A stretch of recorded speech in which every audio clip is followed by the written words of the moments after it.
Hallelujah. ದೇವರ ನಾಮಕ್ಕೆ ಸ್ತೋತ್ರವಾಗಲಿ.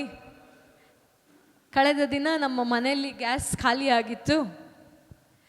ಗ್ಯಾಸ್ ಖಾಲಿ ಆಗಿದ್ದಕ್ಕೆ ನನ್ನ ತಲೆಗೆ ಹೊಳೀತು, ಗ್ಯಾಸ್ ಖಾಲಿ ಆದರೂ ಪರವಾಗಿಲ್ಲ, ಇಂಡಕ್ಷನ್ ಸ್ಟವ್ ಇದೆ ಅಮ್ಮ, ಅದನ್ನು ಯೂಸ್ ಮಾಡಿ ಟೀ ಮಾಡಿಕೊಡೋಣ. ಯಾಕಂದರೆ ನೆನ್ನೆ ನಮ್ಮ ಮನೆಗೆ ಸೇವಕರುಗಳು ಬಂದಿದ್ದರು, ಅವ್ರಿಗೋಸ್ಕರ ಟೀ ಮಾಡಬೇಕಲ್ಲ ಅಂತ ಯೋಚನೆ ಮಾಡಬೇಕಾದ್ರೆ ಅದು ನಮ್ಮ ತಲೆಗೆ ಹೊಳಿತು. ಓಕೆ, ಎಲೆಕ್ಟ್ರಿಕ್ ಸ್ಟವ್ನಲ್ಲಿ ಇವಾಗ ನಾವು ಟೀಯನ್ನು ಮಾಡಿಕೊಡೋಣ ಅಂತ ನೆನ್ನೆ ತಾನೇ ಹೊಸದಾಗಿ ಇದ್ದಂಥ ಎಲೆಕ್ಟ್ರಿಕ್ ಸ್ಟವ್ನ ಓಪನ್ ಮಾಡಿದ್ವಿ.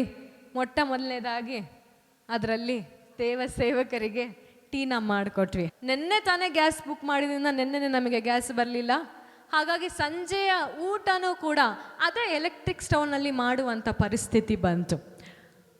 ಅದರಲ್ಲಿ ಅನ್ನನ ಬೇಯಿಸೋಕೆ ಇಡಬೇಕಾದ್ರೆ ನಮ್ಮ ಮಮ್ಮಿಗೆ ಏನು ಚಿಂತೆ ಅಂದರೆ, ಅದು ಜಾಸ್ತಿ ಟೆಂಪ್ರೇಚರ್ನಲ್ಲಿ ಇಟ್ಟರೆ ತಳ ಸೀದೋಗುತ್ತೆ, ಅನ್ನ ತಿನ್ನೋದಕ್ಕೆ ಆಗೋದಿಲ್ಲ. ಅದಕ್ಕೆ ನಮ್ಮ ಮಾಮ ಏನು ಮಾಡಿದ್ರು, ಟೆಂಪ್ರೇಚರ್ನ ಕಡಿಮೆ ಮಾಡೋಣ ಅಂತ 1000 ಡಿಗ್ರಿನಲ್ಲಿ ಇದ್ದಂಥ ಟೆಂಪ್ರೇಚರ್ನ 500ರಲ್ಲಿ ಇದ್ದಿದ್ದನ್ನು 300ಕ್ಕೆ ತೆಗೆದುಕೊಂಡು ಬಂದು ಇಟ್ಟರು. ಅನ್ನದ ಪಾತ್ರೆ ಮೇಲೇನೆ ಇದೆ, 300ಕ್ಕೆ ಇಟ್ಟಿದ್ದಾರೆ. 300ಕ್ಕೆ ಇಟ್ಟಂತ ಇವರಿಗೆ ಒಂದು ಕಳವಳ ಸ್ಟಾರ್ಟ್ ಆಯಿತು. ಇವರ ಪ್ರಕಾರ ಏನು, ಅನ್ನ ನಿಧಾನಕ್ಕಾದರೂ ಪರವಾಗಿಲ್ಲ, ಆದರೆ ತಳ ಸೀದಬಾರದು ಅಂತ. ಅದಕ್ಕೆ ಆ ಸ್ಟವ್ ಏನು ಮಾಡುತ್ತೆ ಅಂದರೆ, ನೀವು ನನ್ನ 300ಕ್ಕೆ ಇಟ್ಟಿದ್ದೀರಲ್ಲ, ಓಕೆ, 1 ನಿಮಿಷ ಆನ್ ಆಗ್ತೀನಿ, ನಾನು 1 ನಿಮಿಷ ಆಫ್ ಆಗ್ತೀನಿ, 1 ನಿಮಿಷ ಆನ್ ಆಗ್ತೀನಿ, ಸ್ವಲ್ಪ ಹೊತ್ತು ಫುಲ್ ಬಿಸಿಯಾಗಿರ್ತೀನಿ, ಸ್ವಲ್ಪ ಹೊತ್ತು ಫುಲ್ ತಣ್ಣಗಾಗ್ತೀನಿ, ಸ್ವಲ್ಪ ಹೊತ್ತು ಫುಲ್ ಬಿಸಿಯಾಗಿರ್ತೀನಿ, ಸ್ವಲ್ಪ ಹೊತ್ತು ಫುಲ್ ತಣ್ಣಗಿರ್ತೀನಿ. ಆಗ ನಿಧಾನಕ್ಕೆ ನಿಮ್ಮ ಅನ್ನ ಬೇಯುತ್ತೆ. ನಿಮಗೆ ಲೇಟ್ ಆದರೂ ಪರವಾಗಿಲ್ಲ, ಅನ್ನ ಮಾತ್ರ ಕರೆಕ್ಟಾಗಿರ್ಬೇಕಲ್ವಾ. ಅದಕ್ಕೆ ಏನು ಮಾಡ್ತೀನಿ, ನಾನು ಬಿಸಿ ಹಾಕ್ತೀನಿ, ತಣ್ಣಗಾಗ್ತೀನಿ, ಬಿಸಿ ಹಾಕ್ತೀನಿ, ತಣ್ಣಗಾಗ್ತೀನಿ, ಬಿಸಿ ಹಾಕ್ತೀನಿ, ತಣ್ಣಗಾಗ್ತೀನಿ. ನಿನ್ನ ಆತ್ಮಿಕ ಜೀವಿತದಲ್ಲೂ ಕೂಡ ಇದೇ ರೀತಿಯಲ್ಲಿ ನಾವು ಕೆಲವು ನಿಮಿಷಗಳ ಕಾಲ ಬಿಸಿಯಾಗಿದ್ದು ಕೆಲವು ನಿಮಿಷಗಳ ಕಾಲ ತಣ್ಣಗಿದ್ರೆ ದೇವರು ನಿನ್ನ ಮುಖಾಂತರವಾಗಿ ಕೊಡಬೇಕಾಗಿರುವಂಥ ಆಹಾರವನ್ನು ಲೇಟಾಗಿ ಕೊಡ್ತಾರೆ. ಅದನ್ನು ಸ್ವೀಕಾರ ಮಾಡುವಂಥ ಜನರಿಗೆ ಅಷ್ಟರಲ್ಲಿ ಇಂಟ್ರೆಸ್ಟೇ ಹೋಗ್ಬಿಟ್ಟಿರುತ್ತೆ. ಹಲ್ಲೆಲೂಯಾ. ಎಷ್ಟು ಜನರಿಗೆ ಅರ್ಥ ಆಯ್ತು. ಆದರೆ ಒಂದೇ ಸಮಯದಲ್ಲಿ ನಮ್ಮೊಳಗಿರುವಂಥ ಬೆಂಕಿ ಉರಿಯುತ್ತಾ ಇದ್ರೆ ತಕ್ಕ ಸಮಯದಲ್ಲಿ ದೇವರು ನಿನ್ನ ಮುಖಾಂತರವಾಗಿ ಕೊಡಬೇಕಾಗಿರುವಂಥ ಬೆಳಕನ್ನು, ಆಹಾರವನ್ನು ಜನರಿಗೆ ಕೊಟ್ಟು ತೃಪ್ತಿಪಡಿಸುವಂಥ ದೇವರಾಗಿದ್ದಾನೆ. ಹಲ್ಲೆಲೂಯಾ. ಇವತ್ತು ದೇವರು ನಿಮಗೆ ಏನು ಹೇಳೋದಕ್ಕೆ ಹೊರಟಿದ್ದಾರಂದ್ರೆ, ತಡ ಮಾಡಬೇಡ್ರಿ, ಸಿದ್ಧವಾಗಿರಿ, ನಿಮ್ಮ ಸಮಯವು ಸಮೀಪವಾಗಿದೆ ಎಂಬುದಾಗಿ. ಹಲ್ಲೆಲೂಯಾ. ನೀವು ಗುರಿ ಮುಟ್ಟುವಂಥ ಸಮಯ ಸಮೀಪವಾಗಿದೆ. ನೀವು ಅಂದುಕೊಂಡಂತೆ ಜೀವನ ನಡೆಸುವಂಥ ಸಮಯ ಸಮೀಪವಾಗಿದೆ. ನಾನು ನಿಮಗೋಸ್ಕರ ಇಟ್ಟಿರುವಂಥ ಆಶೀರ್ವಾದಗಳು ನಿಮ್ಮ ಬಳಿಗೆ ಬರುವಂಥ ಸಮಯ ಸಮೀಪವಾಗಿದೆ. ನಿಮಗೋಸ್ಕರ ನಾನು ಇಟ್ಟಿರುವಂಥ ಕಾನಾನ್ ದೇಶ ಸಮೀಪವಾಗಿದೆ. ನಿಮಗೋಸ್ಕರ ನಾನು ಇಟ್ಟಿರುವಂಥ ಆ ಕರೆಯ ಜೀವಿತ ಸಮೀಪವಾಗಿದೆ. ಆದ ಕಾರಣ ನೀವು ಸಿದ್ಧರಾಗಿರ್ರಿ, ಸಿದ್ಧರಾಗಿದ್ದು ನೀವು ಮುನ್ನುಗ್ಗಬೇಕೆಂಬುದಾಗಿ ದೇವರ ಆತ್ಮನೆ ಹೇಳ್ತಾ ಇದ್ದಾರೆ. ಯಾಕೆ ಗೊತ್ತಾ, ನೀವು ಮುಂದೆ ಹೋಗುವಾಗ ಮಾತ್ರ ನಿಮ್ಮ ಆಶೀರ್ವಾದಗಳು ನಿಮಗೆ ಹತ್ತಿರವಾಗಿ ಬರೋದಕ್ಕೆ ಸಾಧ್ಯ. ನೀವು ಇಲ್ಲೇ ಉಳಿದಿದ್ದರೆ, 1 ಹೆಜ್ಜೆ ಬಿಸಿಯಾಗಿ ಇಟ್ಟು ಮತ್ತೆ 1 ಹೆಜ್ಜೆ ತಣ್ಣಗಾಗಿ ಈ ಕಡೆ ಇಟ್ಟಾಗ ಇರುವಂಥ ಸ್ಥಳದಲ್ಲೇ ನಾನು ನೀನು ಇರ್ತೇವೆ.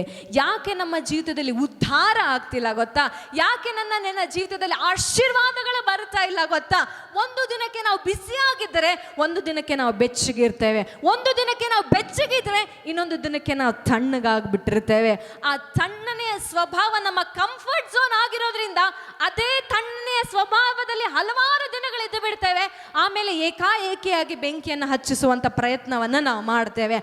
ಆದ ಕಾರಣ ನಾವು ಮುಂದೆ ಹೋಗದೇ ಇರುವಂಥ ಕಾರಣ, ನಾವು ಓಡದೇ ಇರುವಂಥ ಕಾರಣ, ಆ ಗುರಿಯನ್ನು ತಲುಪೋದಕ್ಕೆ ನಿನ್ನಿಂದ ಸಾಧ್ಯವಾಗುತ್ತಿಲ್ಲ. ಇವತ್ತು ದೇವರ ಆತ್ಮನ ಹೇಳ್ತಾ ಇದ್ದಾರೆ, ನಿನ್ನ ಗುರಿಯನ್ನು ನೀನು ತಲುಪಬೇಕಂದ್ರೆ ನೀನು ಸಿದ್ಧವಾಗಿ ಆ ಗುರಿ ಇರುವಂತ ಸ್ಥಳವನ್ನ ತಲುಪಬೇಕು. ಹೇಗೆ ತಲುಪಬೇಕು? ನೀನು ನಡೆದುಕೊಂಡಾದ್ರೂ ಹೋಗು, ಓಡಿಕೊಂಡಾದ್ರೂ ಹೋಗು, ಆದ್ರೆ ಇರುವಂತ ಸ್ಥಳವನ್ನ ನೀನು ಬಿಟ್ಟು ಹೋಗಬೇಕು.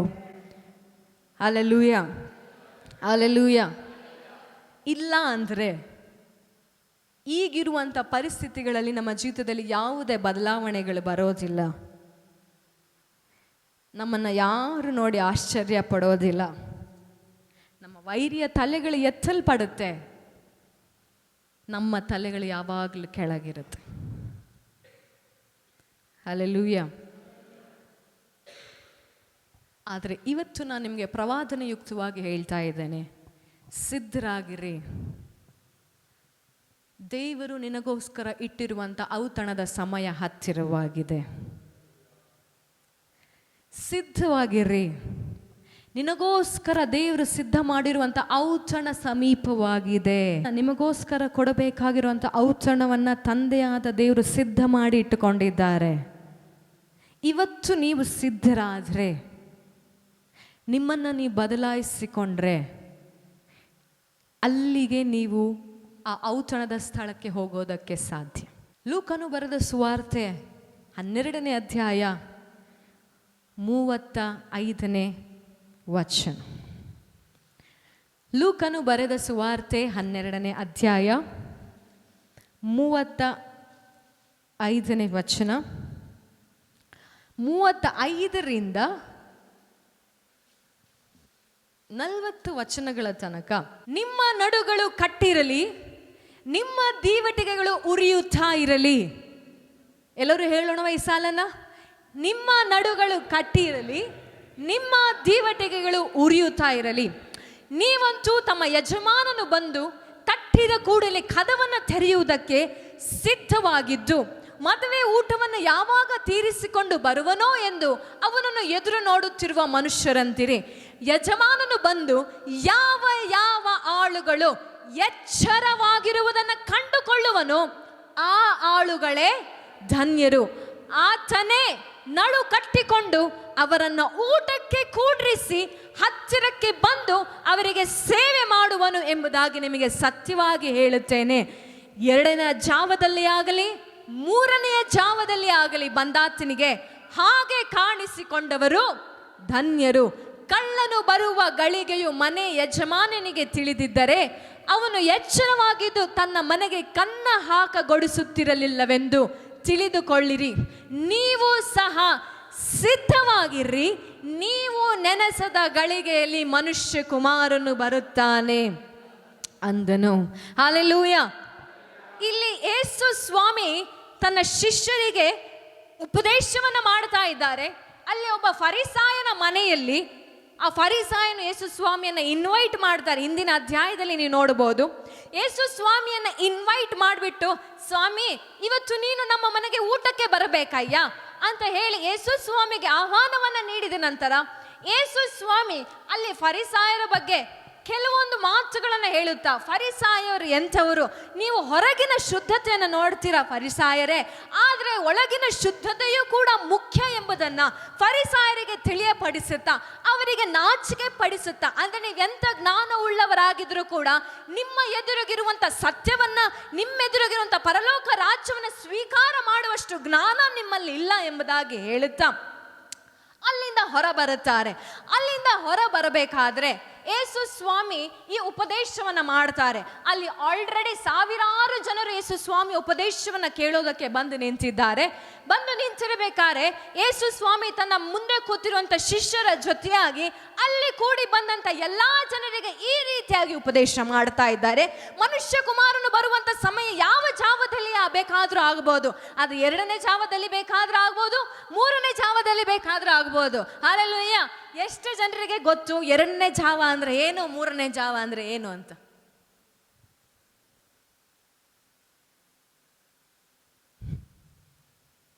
ಎರಡನೇ ಜಾವ ಅಂದ್ರೆ ನಿಮ್ಮ ಪ್ರಕಾರ ಏನು? ಅದಕ್ಕೆ ಹೇಳೋದು ಆಲ್ ನೈಟ್ ಪ್ರೇಯರ್ಗೆ ಬನ್ನಿ. 2ನೇ ಜಾವ ಏನು, 1ನೇ ಜಾವ ಯಾವುದು, 3ನೇ ಜಾವ ಯಾವುದು, 4ನೇದು ಯಾವುದು, 5ನೇದು ಯಾವುದು, 6ನೇದು ಯಾವುದು, 7, 8ನೇ ಜಾವದ ತನಕ ಇರುವಂತ ಜಾವಗಳು ಯಾವುದಂತ ನಾವು ಹೇಳ್ಕೊಡ್ತೇವೆ ಅಂತ. 2ನೇ ಜಾವ ಎಷ್ಟು ಗಂಟೆಯಿಂದ ಎಷ್ಟು ಗಂಟೆ ಅಪ್ಪ ಯವನಸ್ತ್ರೆ? ಎಷ್ಟು ರೀ? 2ನೇ ಜಾವ ಅಂದರೆ ರಾತ್ರಿ 9 ಗಂಟೆಯಿಂದ. 3ನೇ ಜಾವ ಅಂದರೆ 12 ಗಂಟೆಯಿಂದ. ಯಾಕೆ ಈ ಜಾವದಲ್ಲಿ ವಿಶೇಷತೆ? ಯಾಕೆ ದೇವ್ರು ಇಲ್ಲಿ 2ನೇ ಜಾವ 3ನೇ ಜಾವ ಅಂತ ಹೇಳಿದಾರಂತ ನಿಮಗೆ ಕುತೂಹಲ ಇಲ್ವಾ? ಆ ಟೈಮ್ಗಳಲ್ಲಿ ದೇವ್ರು ಯಾವ ರೀತಿಯಾಗಿ ಕ್ರಿಯೆ ಮಾಡ್ತಾರೆ ಅಂತ ಗೊತ್ತಾಗಬೇಕಾ ನಿಮಗೆ? 9 ಗಂಟೆಯಿಂದ 12 ಗಂಟೆ ಏನು ನಡೆಯುತ್ತೆ ಆತ್ಮಿಕ ಜಗತ್ತಿನಲ್ಲಿ? 12 ಗಂಟೆಯಿಂದ 3 ಗಂಟೆ ಏನು ನಡೆಯುತ್ತೆ ಗೊತ್ತಾಗಬೇಕಾ? ಹೇಳ್ತೀನಿ ಕೇಳಿ. ಇವಾಗಲ್ಲ, ಆಲ್ ನೈಟ್ ಪ್ರೇಯರ್ನಲ್ಲಿ. ಇಷ್ಟು ಈಸಿಯಾಗಿ ನಿಮಗೆ ನಾನು ಬಿಟ್ಕೊಡಲ್ಲ. ನೀವು ರಾತ್ರಿಯಲ್ಲಿ ಒಂದು ನಿದ್ರೆಯನ್ನು ದೇವರಿಗೋಸ್ಕರ ತ್ಯಾಗ ಮಾಡಿದಾಗ ಮಾತ್ರ ಇಂಥ ಪ್ರಕಟಣೆಗಳನ್ನು ನಿಮಗೆ ಕೊಡ್ತೇನೆ. ಆದರೆ ನಮ್ಮ ಯೌವನಸ್ಥರಿಗೋಸ್ಕರ ನಾನು ದೇವರಿಗೆ ಸ್ತೋತ್ರ ಸಲ್ಲಿಸ್ತೇನೆ. ಎಲ್ಲ ಆತ್ಮಿಕ ಜ್ಞಾನಗಳಿಂದ ದೇವರವರನ್ನು ತುಂಬಿಸುತ್ತಾ ಇದ್ದಾನೆ. ಹಲ್ಲೆಲೂಯಾ.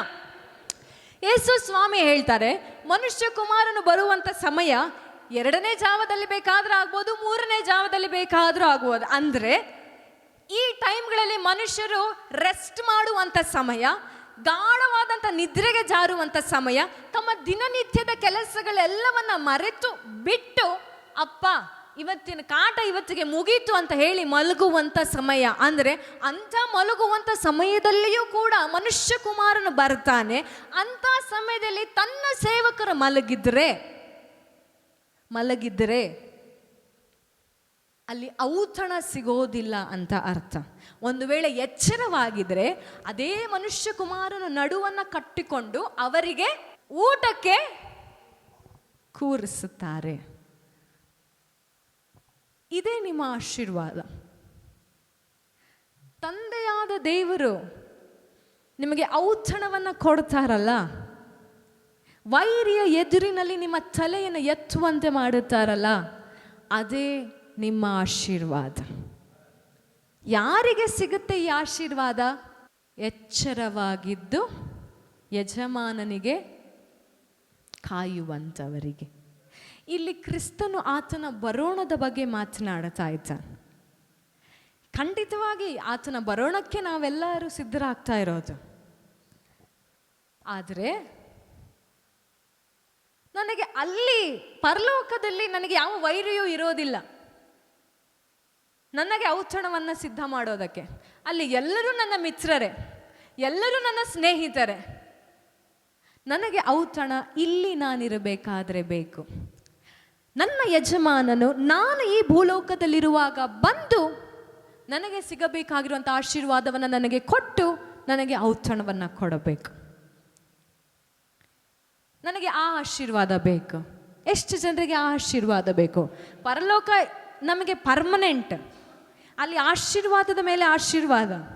ಆದರೆ ಅದಕ್ಕಿಂತ ಇಂಟ್ರೆಸ್ಟಿಂಗ್ ಪ್ಲೇಸ್ ಭೂಲೋಕ. ಅಲ್ಲಿ ನಮಗೆ ಮಾಡೋದಕ್ಕೇನೋ ಕೆಲಸ ಇರೋದಿಲ್ಲ, ಇಲ್ಲಿ ನಮಗೆ ಮಾಡೋದಕ್ಕೆ ಕೆಲಸ ಇದೆ. ಅಲ್ಲಿ ಬರೀ ರೆಸ್ಟ್ ರೆಸ್ಟ್ ರೆಸ್ಟ್ ಅಷ್ಟೇ, ಒಂದು ಕೆಲಸನೂ ಇರೋದಿಲ್ಲ ನನಗೆ ನಿನಗೆ, ದೇವರನ್ನು ಸ್ತುತಿಸೋದು ಬಿಟ್ಟರೆ. ಆದರೆ ಇಲ್ಲಿ ನಾನು ಮಾಡಬೇಕು ದೇವರು ಕೊಟ್ಟಿರುವಂಥ ಕಾರ್ಯವನ್ನು. ಇಲ್ಲಿ ದೇವರ ಕಾರ್ಯವನ್ನು ಮಾಡಿ ಆತನೇ ನನಗೆ ಊಟಕ್ಕೆ ಬಡಿಸಬೇಕು, ಆತನೇ ನನಗೆ ಮಾನವನ್ನು ಕೊಡಬೇಕು, ಆತನೇ ನನಗೆ ಸಿಗಬೇಕಾಗಿರುವಂಥ ಸ್ಥಾನವನ್ನು ನನಗೆ ಕೊಡಬೇಕು ಅನ್ನೋರು ಎಷ್ಟು ಜನ ಇದ್ದೀರಾ? ಹಲ್ಲೆಲೂಯಾ. ಹಾಗಾದರೆ ನೀವು ಮಾಡಬೇಕಾಗಿರುವಂಥ ಕೆಲಸ ಏನು ಗೊತ್ತಾ? 35ನೇ ವಚನದಲ್ಲಿ ಮೊದಲ ಸಾಲುಗಳಲ್ಲಿ ಬರೆಯಲ್ಪಟ್ಟಿದೆ, ನಿಮ್ಮ ನಡುಗಳು ಕಟ್ಟಿರಲಿ, ನಿಮ್ಮ ದೀವಟಿಗೆಗಳು ಉರಿಯುತ್ತಾ ಇರಲಿ. ಎಲ್ಲರೂ ಹೇಳೋಣವ, ನನ್ನ ನಡುಗಳು ಕಟ್ಟಿರಲಿ, ನನ್ನ ದೀವಟಿಗೆಗಳು ಉರಿಯುತ್ತಾ ಇರಲಿ. ಹಲ್ಲೆಲೂಯಾ. ಆ ದಿನಗಳಲ್ಲಿ ಯಾವುದೇ ಮನುಷ್ಯನಾಗಲಿ, ಹೆಣ್ಣಾಗಲಿ ಗಂಡಾಗಲಿ, ಅವರಿಗೆ ಕೊಡಲ್ಪಟ್ಟಂಥ ಡ್ರೆಸ್ ಕೋಡ್ ಯಾವ ರೀತಿಯಾಗಿತ್ತಂದ್ರೆ ಇದಕ್ಕಿನ್ನ ಉದ್ದವಾಗಿತ್ತು. ನೀವು ನೋಡಿದ್ದೀರಾ ಕ್ರಿಶ್ಚಿಯನ್ ಮೂವೀಸ್ನಲ್ಲಿ ಅವ್ರು ಹಾಕುವಂಥ ಬಟ್ಟೆಗಳು, ಅವರ ರೋಬ್ ತುಂಬ ಉದ್ದ ಇರುತ್ತೆ. ಅವರು ನಡಿಬೇಕಾದ್ರೆ ಅವರ ಕಾಲನ್ನು ತಾಕ್ತಾ ಇರುತ್ತೆ ಆ ರೋಬ್. ಈಗ ಗಂಡು ಮಕ್ಕಳು ಪಂಚೆಗಳನ್ನು ಹಾಕೋದನ್ನು ನೋಡ್ಬೋದು. ಹಲ್ಲೆಲೂಯಾ. ನಿಮ್ಮ ಕಾಲುಗಳ ತನಕ ಆ ಬಟ್ಟೆ ಇರುತ್ತೆ. ಹಲ್ಲೆಲೂಯಾ. ಯಾವಾಗಲೂ ಒಬ್ಬ ಮನುಷ್ಯ ರೆಸ್ಟ್ ಮಾಡ್ತಾ ಇದ್ದಾಗ, ಇಲ್ಲ ಮಲಗಿರುವಾಗ, ಇಲ್ಲ ನಾರ್ಮಲಿ ಕೂತಿರುವಾಗ, ಆ ಆತನ ಬಟ್ಟೆಗಳು, ಆ ದಿನಗಳಲ್ಲಿ ಹೇಳ್ತಾ ಇದ್ದೀನಿ, ಆ ಬಟ್ಟೆಗಳು ಹೇಗೆ ಇತ್ತೋ ಅದೇ ರೀತಿಯಾಗಿ ಇರ್ತಾ ಇತ್ತು. ಆದರೆ ಯಾವಾಗ ಅವನು ಕೆಲಸವನ್ನ ಮಾಡಬೇಕಾಗಿತ್ತೋ, ಯಾವಾಗ ಅವನು ಊಟವನ್ನು ಬಡಿಸಬೇಕಾಗಿತ್ತೋ, ಯಾವಾಗ ಅವನು ಓಡಬೇಕಾಗಿತ್ತೋ, ಆಗ ಮಾತ್ರ ತನ್ನ ಬಟ್ಟೆಗಳನ್ನು ಸುತ್ತಿಕೊಂಡು ಇಲ್ಲಿ ನಡುವಿನಲ್ಲಿ ಕಟ್ಟಿಕೊಳ್ಳಬೇಕಾಗಿತ್ತು. ಹಾಲೆಲೂಯ. ಯಾಕೆ ಅದನ್ನು ಕಟ್ಟಿಕೊಳ್ಳಬೇಕಾಗಿತ್ತಂದ್ರೆ, ಯಾವಾಗ ಅವನು ಆ ನಡುವನ್ನು ಕಟ್ಟಿಕೊಳ್ಳುತ್ತಾ ಇದ್ದನೋ ಅವನಿಗೆ ಇವಾಗ ಯಾವ ತಡೆಗಳು ಇರಲಿಲ್ಲ. ಆರಾಮಾಗಿ ಅವನು ಮುಂದೆ ಓಡಬಹುದಾಗಿತ್ತು, ಆರಾಮಾಗಿ ಊಟ ಮಾಡಿಸಬಹುದಾಗಿತ್ತು, ಆರಾಮಾಗಿ ಕೆಲಸ ಮಾಡಬಹುದಾಗಿತ್ತು. ಹಾಲೆಲೂಯ. ಇಲ್ಲಿ ಯೇಸು ಸ್ವಾಮಿ ಅದನ್ನೇ ಹೇಳ್ತಾ ಇದ್ದಾರೆ, ನಿಮ್ಮ ನಡುವನ್ನ ಕಟ್ಟಿಕೊಳ್ಳಿರಿ. ಯಾವುದು ನಿಮ್ಮ ಕೆಲಸಕ್ಕೆ ತಡೆಯಾಗಿ ನಿಂತಿದೆಯೋ, ಯಾವುದು ದೇವರ ರಾಜ್ಯದ ಕೆಲಸಕ್ಕಾಗಿ ನಿಮ್ಮ ಜೀವಿತದಲ್ಲಿ ತಡೆಯಾಗಿ ನಿಂತಿದೆಯೋ, ಯಾವುದು ನಿಮ್ಮ ಆತ್ಮಿಕ ಜೀವಿತದ ಅಭಿವೃದ್ಧಿಗಾಗಿ ತಡೆಯಾಗಿ ನಿಂತಿದೆಯೋ, ಯಾವುದು ನಿಮ್ಮನ್ನ ಮುಂದೆ ಹೋಗದ ಹಾಗೆ ಮಾಡ್ತಾ ಇದೆಯೋ, ಅದನ್ನ ಕಟ್ಟಿಕೊಂಡು ಸಿದ್ಧವಾಗಿರ್ರಿ. ನನ್ನ ಪ್ರಕಾರ ನಾವೆಲ್ಲ ರೆಡಿ ಆಗ್ತಾ ಇದ್ದೇವೆ ಅಂದ್ರೆ ಎಲ್ಲಿಗೋ ಹೋಗ್ತಾ ಇದ್ದೇವೆ ಅಂತ ಅರ್ಥ. ರೆಡಿಯಾಗಿ ಮನೇಲಿ ಕುತ್ಕೊಂತೀರಾ? ಇವತ್ತು ಯೇಸು ಸ್ವಾಮಿ ಹೇಳ್ತಾ ಇದ್ದಾರೆ, ನೀವು ನಡುವನ್ನು ಕಟ್ಟಿಕೊಂಡು ಸುಮ್ಮನೆ ನಿಂತ್ಕೋಬಾರದು ಅಂತ. ಯಾವಾಗ ಒಬ್ಬ ಮನುಷ್ಯನು, ಜವಾಬ್ದಾರಿ ಇರುವಂತ ಮನುಷ್ಯನು ನಡುವನ್ನು ಕಟ್ಟಿಕೊಳ್ಳುತ್ತಾ ಇದ್ದನೋ, ಆ ದಿನಗಳಲ್ಲಿ ಅವನು ಯಾವ ಕೆಲಸ ಮಾಡದ ಹಾಗೆ ಇರ್ತಾ ಇರಲಿಲ್ಲ. ಒಂದು ವೇಳೆ ಅವನ ನಡುವನ್ನು ಅವನು ಕಟ್ಟಿಲ್ಲ ಅಂದ್ರೆ ನೋಡುವಂತ ಜನರು ಹೇಳ್ತಾ ಇದ್ರು, ಇವನು ಸೋಮಾರಿ, ಇವನು ಯಾವ ಕೆಲಸವನ್ನು ಮಾಡಿಲ್ಲ, ಇಲ್ಲ ಅಂದ್ರೆ ಇವನಿಗೆ ಏನು ಕೆಲಸ ಇಲ್ಲ ಅಂತ ಅರ್ಥ. ಹಲ್ಲೆಲೂಯ. ಮಲಗುವಾಗ ಮಾತ್ರ ನಡುವನ್ನ ಬಿಚ್ಚಿ ಮಲಗುತ್ತಾ ಇದ್ರು ಮನುಷ್ಯರು. ಹಲ್ಲೆಲೂಯ. ಜವಾಬ್ದಾರಿ ಇರುವಂತ ಗಂಡು ಮಕ್ಕಳು. ಈಗ ಹೇಳ್ತೀನಿ, ಹೆಣ್ಣು ಮಕ್ಕಳು ಕೂಡ ಅದನ್ನ ಕಟ್ಟಿಕೊಳ್ಳಬೇಕು, ಬರೀ ಗಂಡು ಮಕ್ಕಳು ಮಾತ್ರ ಅಲ್ಲ. ಇವತ್ತು ಯೇಸು ಸ್ವಾಮಿ ಹೇಳ್ತಾ ಇದ್ದಾರೆ, ನಿಮ್ಮ ನಡುಗಳು ಕಟ್ಟಲ್ಪಟ್ಟಿರಲಿ. ಅಂದ್ರೆ ಕಟ್ಟಿರಲಿ ಅಂತ ಅರ್ಥ ಪ್ರೆಸೆಂಟ್ ಫ್ಯೂಚರ್ ಟೆನ್ಸ್. ಈಗಲೂ ಕಟ್ಟಿರಬೇಕು, ನಾಳೆನೂ ಕಟ್ಟಿರಬೇಕು, ನಾಡ್ದಾನೂ ಕಟ್ಟಿರಬೇಕು, ಜೀವನ ಪೂರ್ತಿನೂ ಕಟ್ಟಿರಬೇಕು. ಇಲ್ಲಿ ಯೇಸು ಸ್ವಾಮಿ ಸ್ಪೆಸಿಫಿಕ್ ಟೈಮ್ ಹೇಳಿಲ್ಲ, ಇವತ್ತಿಗೆ ಮಾತ್ರ ಕಟ್ಟಿರಿ, ಕಟ್ಟಿರಲಿ, ಯಾವಾಗಲೂ ಕಟ್ಟಲ್ಪಟ್ಟಿರಲಿ. ಅಂದರೆ ಯಾವಾಗಲೂ ನೀವು ನಿಮ್ಮ ನಡುಗಳನ್ನು ಕಟ್ಟಬೇಕು, ಯಾವಾಗಲೂ ಕೂಡ ನೀವು ಸಿದ್ಧರಾಗಿ ಇರಬೇಕು, ಯಾವಾಗಲೂ ಕೂಡ ಕರ್ತನು ಏನು ಹೇಳುತ್ತಾನೋ ಅದನ್ನು ಮಾಡೋದಕ್ಕೆ, ಹಿಂದೆ ಮುಂದೆ ನೋಡೋದ ಹಾಗೆ ಹೋಗೋದಕ್ಕೆ ನೀವು ಸಿದ್ಧರಾಗಿರಬೇಕು. ಅದಕ್ಕೆ ಯೇಸು ಸ್ವಾಮಿ ಹೇಳ್ತಾರೆ, ನೀವು ಹೀಗೆ ನಡುವನ್ನು ಕಟ್ಟಿಕೊಂಡು ಇರುವುದಾದರೆ, ನಡುವನ್ನು ಕಟ್ಟಿಕೊಂಡಿರುವಂಥ ಪರಿಸ್ಥಿತಿಯಲ್ಲಿ ನಿಮ್ಮ ಯಜಮಾನನು ನಿಮ್ಮನ್ನು ನೋಡುವುದರೆ ನಿಮಗೆ ಆತನ ಔತಣವನ್ನು ಸಿದ್ಧಪಡಿಸುತ್ತಾನೆ. ಅಂದರೆ ನಿಮಗಿರುವಂಥ ಈ ಲೋಕದ ಡಿಸ್ಟ್ರಾಕ್ಷನ್ಗಳನ್ನು ಕಟ್ಟಿ ಅದನ್ನು ನಿಮ್ಮ ಸೊಂಟದಲ್ಲಿ ಬಿಗಿಯಾಗಿ ಹಿಡಿದುಕೊಂಡು ನಾನು ಮುಂದೆ ಓಡಬೇಕು ಅಂತ ನೀವು ಸಿದ್ಧವಾಗಿ ನಿಂತಿರುವುದನ್ನು ಕ್ರಿಸ್ತನು ಕಂಡರೆ ನಿಮಗೆ ಆತನು ಔತಣವನ್ನು ಕೊಡುವಂಥವನಾಗಿದ್ದಾನೆ. ಅಂದರೆ ನೀವು ಈಗ ತೀರ್ಮಾನ ಮಾಡಿಕೊಂಡು ನನಗಿರುವಂಥ ಎಲ್ಲ ತಡೆಗಳನ್ನು, ನನ್ನ ಆತ್ಮಿಕ ಜೀವಿತದ ವಿರುದ್ಧವಾಗಿರುವಂಥ ಎಲ್ಲ ಡಿಸ್ಟ್ರಾಕ್ಷನ್ಗಳನ್ನು ಇವತ್ತು ನಾನು ನನ್ನ ಸೊಂಟಕ್ಕೆ ಕಟ್ಟಿ ಹಾಕಿ ಬಿಗಿ ಹಿಡಿದು ಬಿಟ್ಟರೆ ಅತಿ ಶೀಘ್ರವಾಗಿ ದೇವರು ನನ್ನ ತಲೆಯನ್ನು ಎತ್ತುವಂತೆ ಮಾಡುವಂಥವನಾಗಿದ್ದಾನೆ ಎಂಬುದಾಗಿ ಅರ್ಥ. Hallelujah, hallelujah. ಅಂದ್ರೆ ಫಿಸಿಕಲಿ ನೀವು ರೆಡಿ ಇರಬೇಕು ಓಡೋದಕ್ಕೆ, ಮೆಂಟಲಿ ನೀವು ರೆಡಿ ಇರಬೇಕು. ನಾನು ಕ್ರಿಸ್ತನಿಗೋಸ್ಕರ ಎಲ್ಲವನ್ನ ಮಾಡುತ್ತೇನೆ ಎನ್ನುವಂಥ ಮನೋಭಾವದಿಂದ ನೀವು ಓಡಬೇಕು. ಆಗ ಮಾತ್ರ ಯಜಮಾನನು ಬಂದು ನಿಮ್ಮನ್ನು ಸನ್ಮಾನಿಸುವಂಥವನಾಗಿದ್ದಾನೆ. ಹಾಲೆಲೂಯ. ಅದಕ್ಕೆ ಯೇಸು ಸ್ವಾಮಿ ಹೇಳ್ತಾ ಇದ್ದಾರೆ, ನಿಮ್ಮ ನಡುಗಳು ಕಟ್ಟಲ್ಪಟ್ಟಿರಲಿ, ಅದನ್ನು ಲೂಸ್ ಆಗಿ ಬಿಡಬೇಡಿ. ಇವತ್ತು ನಿನ್ನನ್ನು ಬೇಡ, ನಿನ್ನೆ ನಿನ್ನ ಬೈಬಲ್ ಓದದ ಹಾಗೆ ಏನು ಮಾಡ್ತೋ ಎತ್ತುಕೋ, ಅದನ್ನು ಕಟ್ಟಿ ಹಾಕಿಬಿಡು. ಇವತ್ತು ನಿನಗೆ ಪ್ರಾರ್ಥನೆ ಮಾಡದ ಹಾಗೆ ಏನು ತಡೆಯುತ್ತೋ ಎತ್ತಿಕೋ, ಅದನ್ನು ಕಟ್ಟಿ ಹಾಕಿಬಿಡು. ಯಾವಾಗ ನೀನು ಕಟ್ಟುತ್ತೀಯೋ, ನನ್ನ ಪ್ರಕಾರ ಯಾವಾಗ ಸೊಂಟಕ್ಕೆ ಏನಾದರೂ ಕಟ್ಟಿಕೊಳ್ತೇವೋ ಎರಡು ಕೈ ಆರಾಮಾಗಿರುತ್ತೆ ಅವಾಗ. ಹೌದಾ? ಏನು ಇರಲಿಲ್ಲ ಅಂದ್ರೂ ಕೈನಲ್ಲಿ ಅಂದ್ರೂ ಕೂಡ ಎರಡು ಕೈ ಆರಾಮ್ ಅನಿಸುತ್ತೆ ಮುಂದಿನ ಕೆಲಸಗಳನ್ನು ಮಾಡೋದಕ್ಕೆ. ಯಾವಾಗ ನಿಮ್ಮ ನಡುಗಳು ಕಟ್ಟಲ್ಪಟ್ಟಿರುತ್ತೋ ನಿಮ್ಮ ಕೈಗಳಿಗೆ ದೇವರ ಕೆಲಸವನ್ನು ಮಾಡೋದಕ್ಕೆ ಬಲ ಬರುತ್ತೆ. ಮುಂದೆ ಓಡೋದಕ್ಕೆ ನಿಮ್ಮ ಕಾಲುಗಳಿಗೆ ಶಕ್ತಿ ಬರುತ್ತೆ. ಯಾವುದೇ ತಡೆ ಇಲ್ಲದ ಹಾಗೆ ನೀವು ಓಡುತ್ತೀರಾ. ಯಾಕೆ ಓಡಬೇಕಂದ್ರೆ ನಿಮ್ಮ ಗುರಿ ತಲುಪುವಂಥ ಸಮಯ ಹತ್ತಿರವಾಗಿದೆ.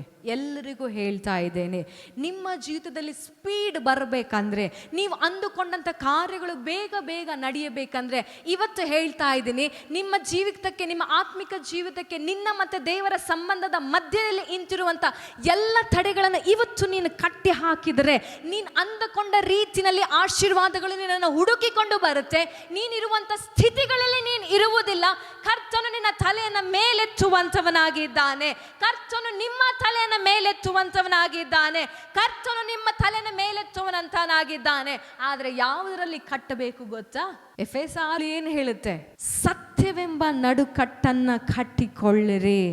ಸತ್ಯವೆಂಬ ನಡುಕಟ್ಟನ್ನ ಕಟ್ಟಿಕೊಂಡು ನೀತಿ ಎಂಬ ವಜ್ರ ಕವಚವನ್ನು ಧರಿಸಿಕೊಳ್ಳಿರಿ ಎಂಬುದಾಗಿ ಹೇಳುತ್ತೆ. ನಿಮಗಿರುವಂಥ ತಡೆಗಳನ್ನು ದೇವರ ವಾಕ್ಯದಲ್ಲಿ ಕಟ್ಟಿ ಹಾಕಬೇಕು. ದೇವರ ನಾಮದಲ್ಲಿ ಕಟ್ಟಿ ಹಾಕಬೇಕು. ನಿಮಗಿರುವಂಥ ಬಲಹೀನತೆಗಳನ್ನು ದೇವರ ವಾಕ್ಯದಲ್ಲಿ ಕಟ್ಟಿ ಹಾಕಬೇಕು. ಆ ಕಾಲದಲ್ಲಿ ಈ ನಡುಕಟ್ಟುಗಳನ್ನು ಹಾಕಿಕೊಳ್ಳುವಾಗ ಈ ನಡುಕಟ್ಟುಗಳಲ್ಲಿ ಪಾಕೆಟ್ಗಳು ಇದ್ವು. ಗಮನವಿಟ್ಟು ಕೇಳಬೇಕೆಲ್ಲರೂ. ಈ ನಡುಕಟ್ಟಿನಲ್ಲಿ ಪಾಕೆಟ್ಗಳು ಏನಕ್ಕಿತ್ತಂದ್ರೆ, ಆಗಲೇ ಹೇಳಿದೆ, ನಡುಕಟ್ಟನ್ನು ಕಟ್ಟಿಕೊಂಡಿದ್ದಾರೆ. ಒಂದು ಪ್ರಯಾಣ ಮಾಡ್ತಾ ಇದ್ದಾರೆ, ಇಲ್ಲ ಒಂದು ಕೆಲಸ ಮಾಡ್ತಾ ಇದ್ದಾರೆ, ಇಲ್ಲ ಓಡ್ತಾ ಇದ್ದಾರೆ ಎಲ್ಲಿಗೋ ಅಂತ. ಹಲ್ಲೆಲೂಯಾ. ಯಾರಿಗೆ ನೆನಪಿದೆಯೋ ಇಲ್ವೋ ಗೊತ್ತಿಲ್ಲ, ಎಲೀಷನು ಗೆಹೇಜಿಗೆ ಸತ್ತಿರುವಂತ ಆ ಹುಡುಗನನ್ನ ಬದುಕಿಸೋದಕ್ಕೆ ಕಳಿಸಬೇಕಾದ್ರೆ ಗೆಹೇಜಿಗೆ ಹೇಳ್ತಾನೆ, ನಿನ್ನ ನಡುವನ್ನ ಕಟ್ಟಿಕೊಂಡು ಓಡು, ಯಾರನ್ನು ಕೂಡ ಮಾತನಾಡಿಸಬೇಡ, ಯಾರು ಬಂದರೂ ಅವರನ್ನ ವಂದಿಸಬೇಡ, ಆ ಮಗು ಹತ್ರ ಹೋಗೋ ತನಕ ನೀನು ನಿಲ್ಲಬೇಡ ಅಂತ. ಹಲ್ಲೆಲೂಯಾ. ಅದೇ ರೀತಿಯಾಗಿ ನಡುವನ್ನು ಕಟ್ಟಿಕೊಳ್ಳಬೇಕಾದ್ರೆ ಅದರಲ್ಲಿ ಪಾಕೆಟ್ಗಳು ಇರ್ತಾ ಇತ್ತು. ಬೆಲ್ಟ್, ಅದು ಲೆದರಿಂದ ಮಾಡ್ತಾ ಇದ್ರು ಆ ಬೆಲ್ಟ್ನ, ಅದರಲ್ಲಿ ಪಾಕೆಟ್ಗಳಿತ್ತು. ನನಗೆ ತಿಳಿದ ಪ್ರಕಾರ ಆ ನಡುಕಟ್ಟಿನಲ್ಲಿ ಆ ಪಾಕೆಟ್ಗಳಲ್ಲಿ ಏನು ಇಡ್ತಾ ಇದ್ರು ಗೊತ್ತಾ? ಒಂದು ಹಣವನ್ನ ಇಡ್ತಾ ಇದ್ರು, ಇನ್ನೊಂದು ಯುದ್ಧಕ್ಕೆ ಇಲ್ಲ ತನ್ನ ಸೇಫ್ಟಿಗೆ ಬೇಕಾಗಿರುವಂಥ ಕತ್ತಿಯನ್ನು ಹಿಡ್ಕೊಳ್ತಾ ಇದ್ರು. ಒಂದು ವೇಳೆ ಈ ಮನುಷ್ಯ ಪ್ರಯಾಣ ಮಾಡುತ್ತಿರುವುದಾದರೆ ಅವನಿಗೆ ಬೇಕಾಗಿರುವಂಥ ಹಣ ಆ ನಡುಕಟ್ಟಿನ ಒಳಗೆ ಇತ್ತು. ಒಂದು ವೇಳೆ ಹೋಗುವಂಥ ಮಾರ್ಗದಲ್ಲಿ ಕಳ್ಳರು ಬಂದು ನಮ್ಮನ್ನು ನಾಶ ಮಾಡೋದಕ್ಕೆ ಇಲ್ಲ ನಮಗೆ ತೊಂದರೆ ಕೊಡೋದಕ್ಕೆ ಪ್ರಯತ್ನ ಪಟ್ಟರೆ ಅವರನ್ನು ಎದುರಿಸೋದಕ್ಕೆ ಕತ್ತಿಯನ್ನು ಇಡೋದಕ್ಕೂ ಕೂಡ ಅಲ್ಲಿ ಜಾಗವಿತ್ತು. ದೇವರ ಆತ್ಮನು ಇದ್ರ ಮುಖಾಂತರವಾಗಿ ನಿಮಗೆ ಏನು ಸ್ಪಷ್ಟಪಡಿಸ್ತಾ ಇದ್ದಾರೆ ಗೊತ್ತಾ? ನೀವು ವಾಕ್ಯದಲ್ಲಿ ಕಟ್ಟಿಕೊಳ್ಳುವಂತ ಆ ನಡುಕಟ್ಟಿನಲ್ಲಿ ನಿಮ್ಮ ಆಶೀರ್ವಾದವಿದೆ, ನಿಮ್ಮ ರಕ್ಷಣೆ ಇದೆ. ಯೇಸು ಸ್ವಾಮಿಲಿ ಏನು ಹೇಳ್ತಾ ಇದ್ದಾರೆ ಗೊತ್ತಾ? ಎಂಥ ನಡುಕಟ್ಟನ್ನು ನೀವು ಕಟ್ಟಿಕೊಳ್ಳಬೇಕಂದ್ರೆ ಆ ವಾಕ್ಯವೆಂಬ ನಡುಕಟ್ಟಿನಲ್ಲಿ ನಿಮ್ಮ ಆಶೀರ್ವಾದಗಳು ಇರಬೇಕು. ನಾನು ನಿಮ್ಮ ಮೇಲೆ ಘೋಷಣೆ ಮಾಡಿರುವಂತ ಎಲ್ಲಾ ವಾಕ್ಯಗಳು ನೆರವೇರಬೇಕು. ಅದೇ ವಾಕ್ಯದಲ್ಲಿ ನಿಮ್ಮ ರಕ್ಷಣೆಯು ಕೂಡ ಅಡಗಿದೆ. ಅದೇ ವಾಕ್ಯದ ಮುಖಾಂತರವಾಗಿ ನಾನು ನಿಮ್ಮನ್ನು ಕಾಪಾಡುವನಾಗಿದ್ದಾನೆ. ಭೂಮಿ ಆಕಾಶ ಅಳಿದು ಹೋದರೂ ನನ್ನ ಮಾತುಗಳು ಅಳಿದು ಹೋಗೋದಿಲ್ಲ.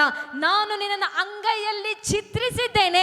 ನಿನ್ನ ಪೌಳಿ ಗೋಡೆಗಳು ಅಂದ್ರೆ ನಿನ್ನ ಪ್ರತಿಯೊಂದು ಪ್ರಾರ್ಥನೆ ವಿಜ್ಞಾಪನೆಗಳು ನನ್ನ ಕಣ್ಣೆದುರಿನಲ್ಲಿದೆ. ನನಗೆ ತಿಳಿಯದಂತ ಯಾವುದೇ ಸಂಗತಿಗಳಿಲ್ಲ.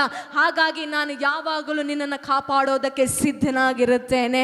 ಹಲ್ಲೆಲೂಯಾ. ಯೇಸು ಸ್ವಾಮಿ ಹೇಳ್ತಾ ಇದ್ದಾರೆ, ನೀವು ಮುಂದೆ ಓಡಬೇಕಂದ್ರೆ ಇರುವಂತ ಎಲ್ಲ ಅಡೆತಡೆಗಳನ್ನ ಸತ್ಯವೆಂಬ ನಡುಕಟ್ಟಿನಲ್ಲಿ ಕಟ್ಟಿಕೊಂಡು ಅದರೊಳಗಿರುವಂತ ಆಶೀರ್ವಾದಗಳನ್ನ ಈ ಮಾರ್ಗದಲ್ಲಿ ಹೋಗುವಾಗ ನಾನೇ ನಿಮಗೆ ಕೊಡುತ್ತೇನೆ. ಅದರಲ್ಲಿರುವಂತ ವಾಕ್ಯವೆಂಬ ಕತ್ತಿಯನ್ನ ನೀವೇ ಹಿಡಿದುಕೊಳ್ಳ್ರಿ, ವೈರಿಯ ವಿರುದ್ಧವಾಗಿ ಹೋರಾಡ್ರಿ. ಹಾಗಾಗಿ ನೀವು ಮುಂದೆ ಹೋಗುವಂತ ಪ್ರಯಾಣದಲ್ಲಿ ಯಾರು ಕೂಡ ನಿಮ್ಮನ್ನ ನಿಲ್ಲಿಸೋದಕ್ಕೆ ಆಗೋದಿಲ್ಲ, ಯಾರು ಕೂಡ ನಿಮ್ಮನ್ನ ಸೋಲಿಸೋದಕ್ಕೆ ಆಗೋದಿಲ್ಲ.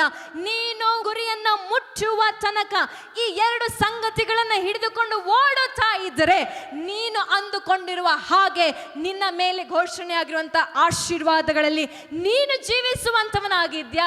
ಅಷ್ಟು ಮಾತ್ರವಲ್ಲ, ಆ ದಾರಿಯ ಅಂತ್ಯದಲ್ಲಿ ಕ್ರಿಸ್ತನಾಗಿರುವಂತ ಯೇಸು ಸ್ವಾಮಿ ನಿನ್ನ ತಲೆಯನ್ನು ಎತ್ತುವುದಕ್ಕಾಗಿ ವೈರಿಯ ಮುಂದೆ ನಿನ್ನ ಔತಣವನ್ನು ಸಿದ್ಧಪಡಿಸಿ ನಿಂತಿರ್ತಾರೆ, ನಿನಗೋಸ್ಕರ ಕಾದುಕೊಂಡು ನಿಂತಿರ್ತಾರೆ. ಹಲ್ಲೆಲೂಯಾ. ಅದಕ್ಕಾಗಿ ಯೇಸು ಸ್ವಾಮಿ ಹೇಳ್ತಾ ಇದ್ದಾರೆ, ನಿಮ್ಮ ನಡು ಯಾವಾಗಲೂ ಕಟ್ಟಲ್ಪಟ್ಟಿರಲಿ, ಯಾವಾಗಲೂ ನೀವು ಸಿದ್ಧವಾಗಿರಿ ಎಂಬುದಾಗಿ ಅರ್ಥ. ಯಾವಾಗಲೂ ಕರ್ತನು ಹೇಳುವುದನ್ನ ಮಾಡೋದನ್ನ ಹಿಂದೆ ಮುಂದೆ ನೋಡದ ಹಾಗೆ, ಯೋಚಿಸದ ಹಾಗೆ ಮುನ್ನುಗ್ಗರಿ ಅಂತ ಅರ್ಥ. ಆದರೆ ನಮ್ಮಲ್ಲಿರುವಂತ ತೊಂದರೆ ಏನಂದ್ರೆ, ದೇವರು ಏನಾದರೂ ಹೇಳಿದ್ರೆ ಅದನ್ನ ಚಿಂತೆ ಮಾಡದ ಹಾಗೆ ನಾವು ಮಾಡೋದಿಲ್ಲ.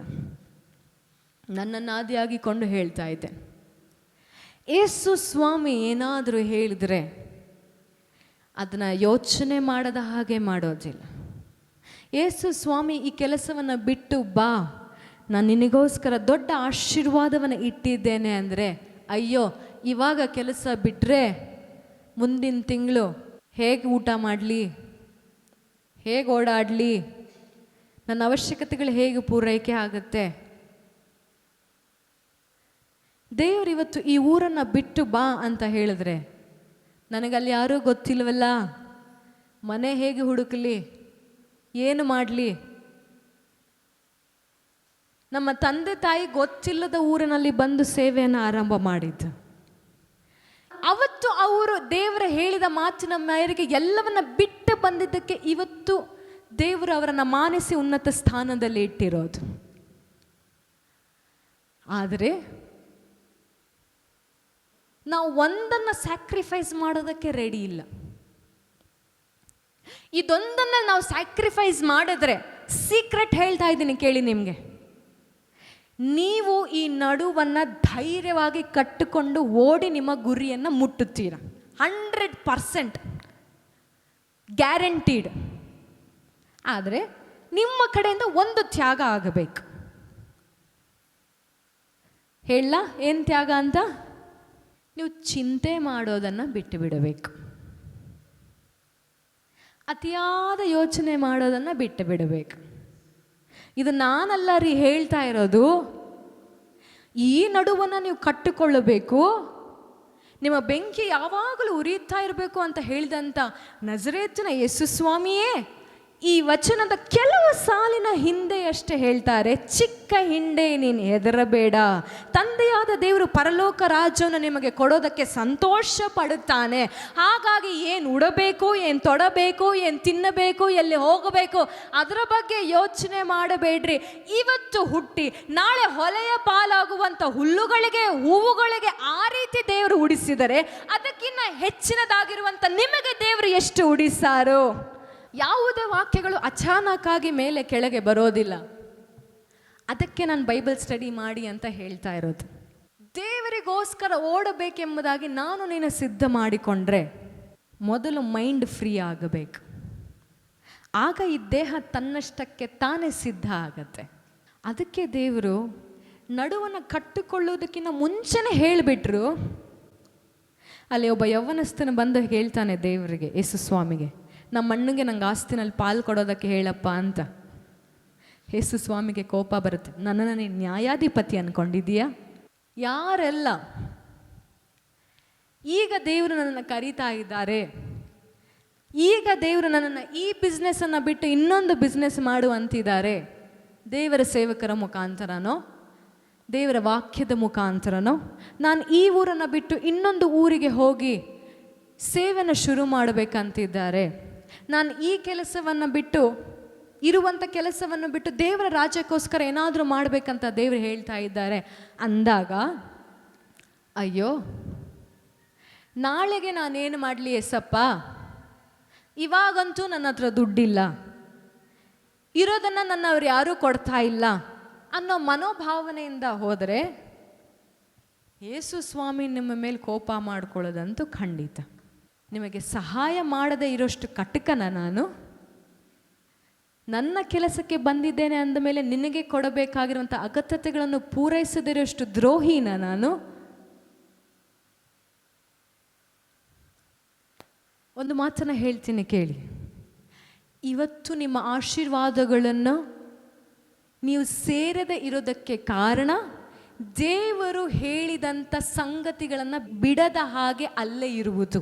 ಯಾವುದನ್ನು ದೇವರು ಬಿಟ್ಟು ಬಾ ಅಂದ್ರೋ ಅದನ್ನು ಇನ್ನೂ ನೀವು ನಿಮ್ಮ ಜೀವನಕ್ಕೆ ಆಧಾರಕ್ಕಾಗಿ ಇಟ್ಟುಕೊಂಡಿರುವ ಕಾರಣ ಪರಲೋಕದ ಆಶೀರ್ವಾದಗಳು ನಿಮ್ಮಲ್ಲಿ ಬರ್ತಾ ಇಲ್ಲ. ಅದಕ್ಕೆ ಬದಲಾಗಿ ಭೂಲೋಕದಲ್ಲಿ ಏನು ಸಿಗಬೇಕೋ ನೀನು ಕೆಲಸ ಪಡುತ್ತಿರೋ ಮಟ್ಟಿಗೆ ಅದು ನಿನಗೆ ಸಿಗುತ್ತಾ ಇದೆ. ಎಷ್ಟು ಜನರಿಗೆ ಅರ್ಥ ಆಗ್ತಾ ಇದೆ ನಾನು ಹೇಳ್ತಾ ಇರೋದು?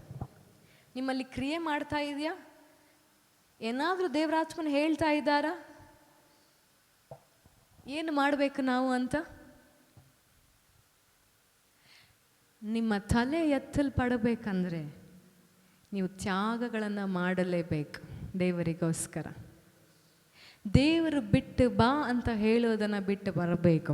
ಇವತ್ತು ದೇವರು ನಿನಗೆ ಏನು ಬಿಟ್ಟು ಬಾ ಅಂತ ಹೇಳ್ತಿದ್ದಾರಂದರೆ, ಚಿಂತೆಯನ್ನು ಬಿಟ್ಟು ವಾಕ್ಯವೆಂಬ ನಡುವನ್ನು ಕಟ್ಟಿಕೊಂಡು ಮುಂದೆ ಹೋಗು ಅಂತಿದ್ದಾರೆ. ಯೇಸು ಸ್ವಾಮಿ ಹೇಳ್ತಾರೆ, ಚಿಂತೆ ಮಾಡಿ ಒಂದು ಮೊಳ ಉದ್ದ ಬೆಳೆಯುವುದು ನಿಮ್ಮಲ್ಲಿ?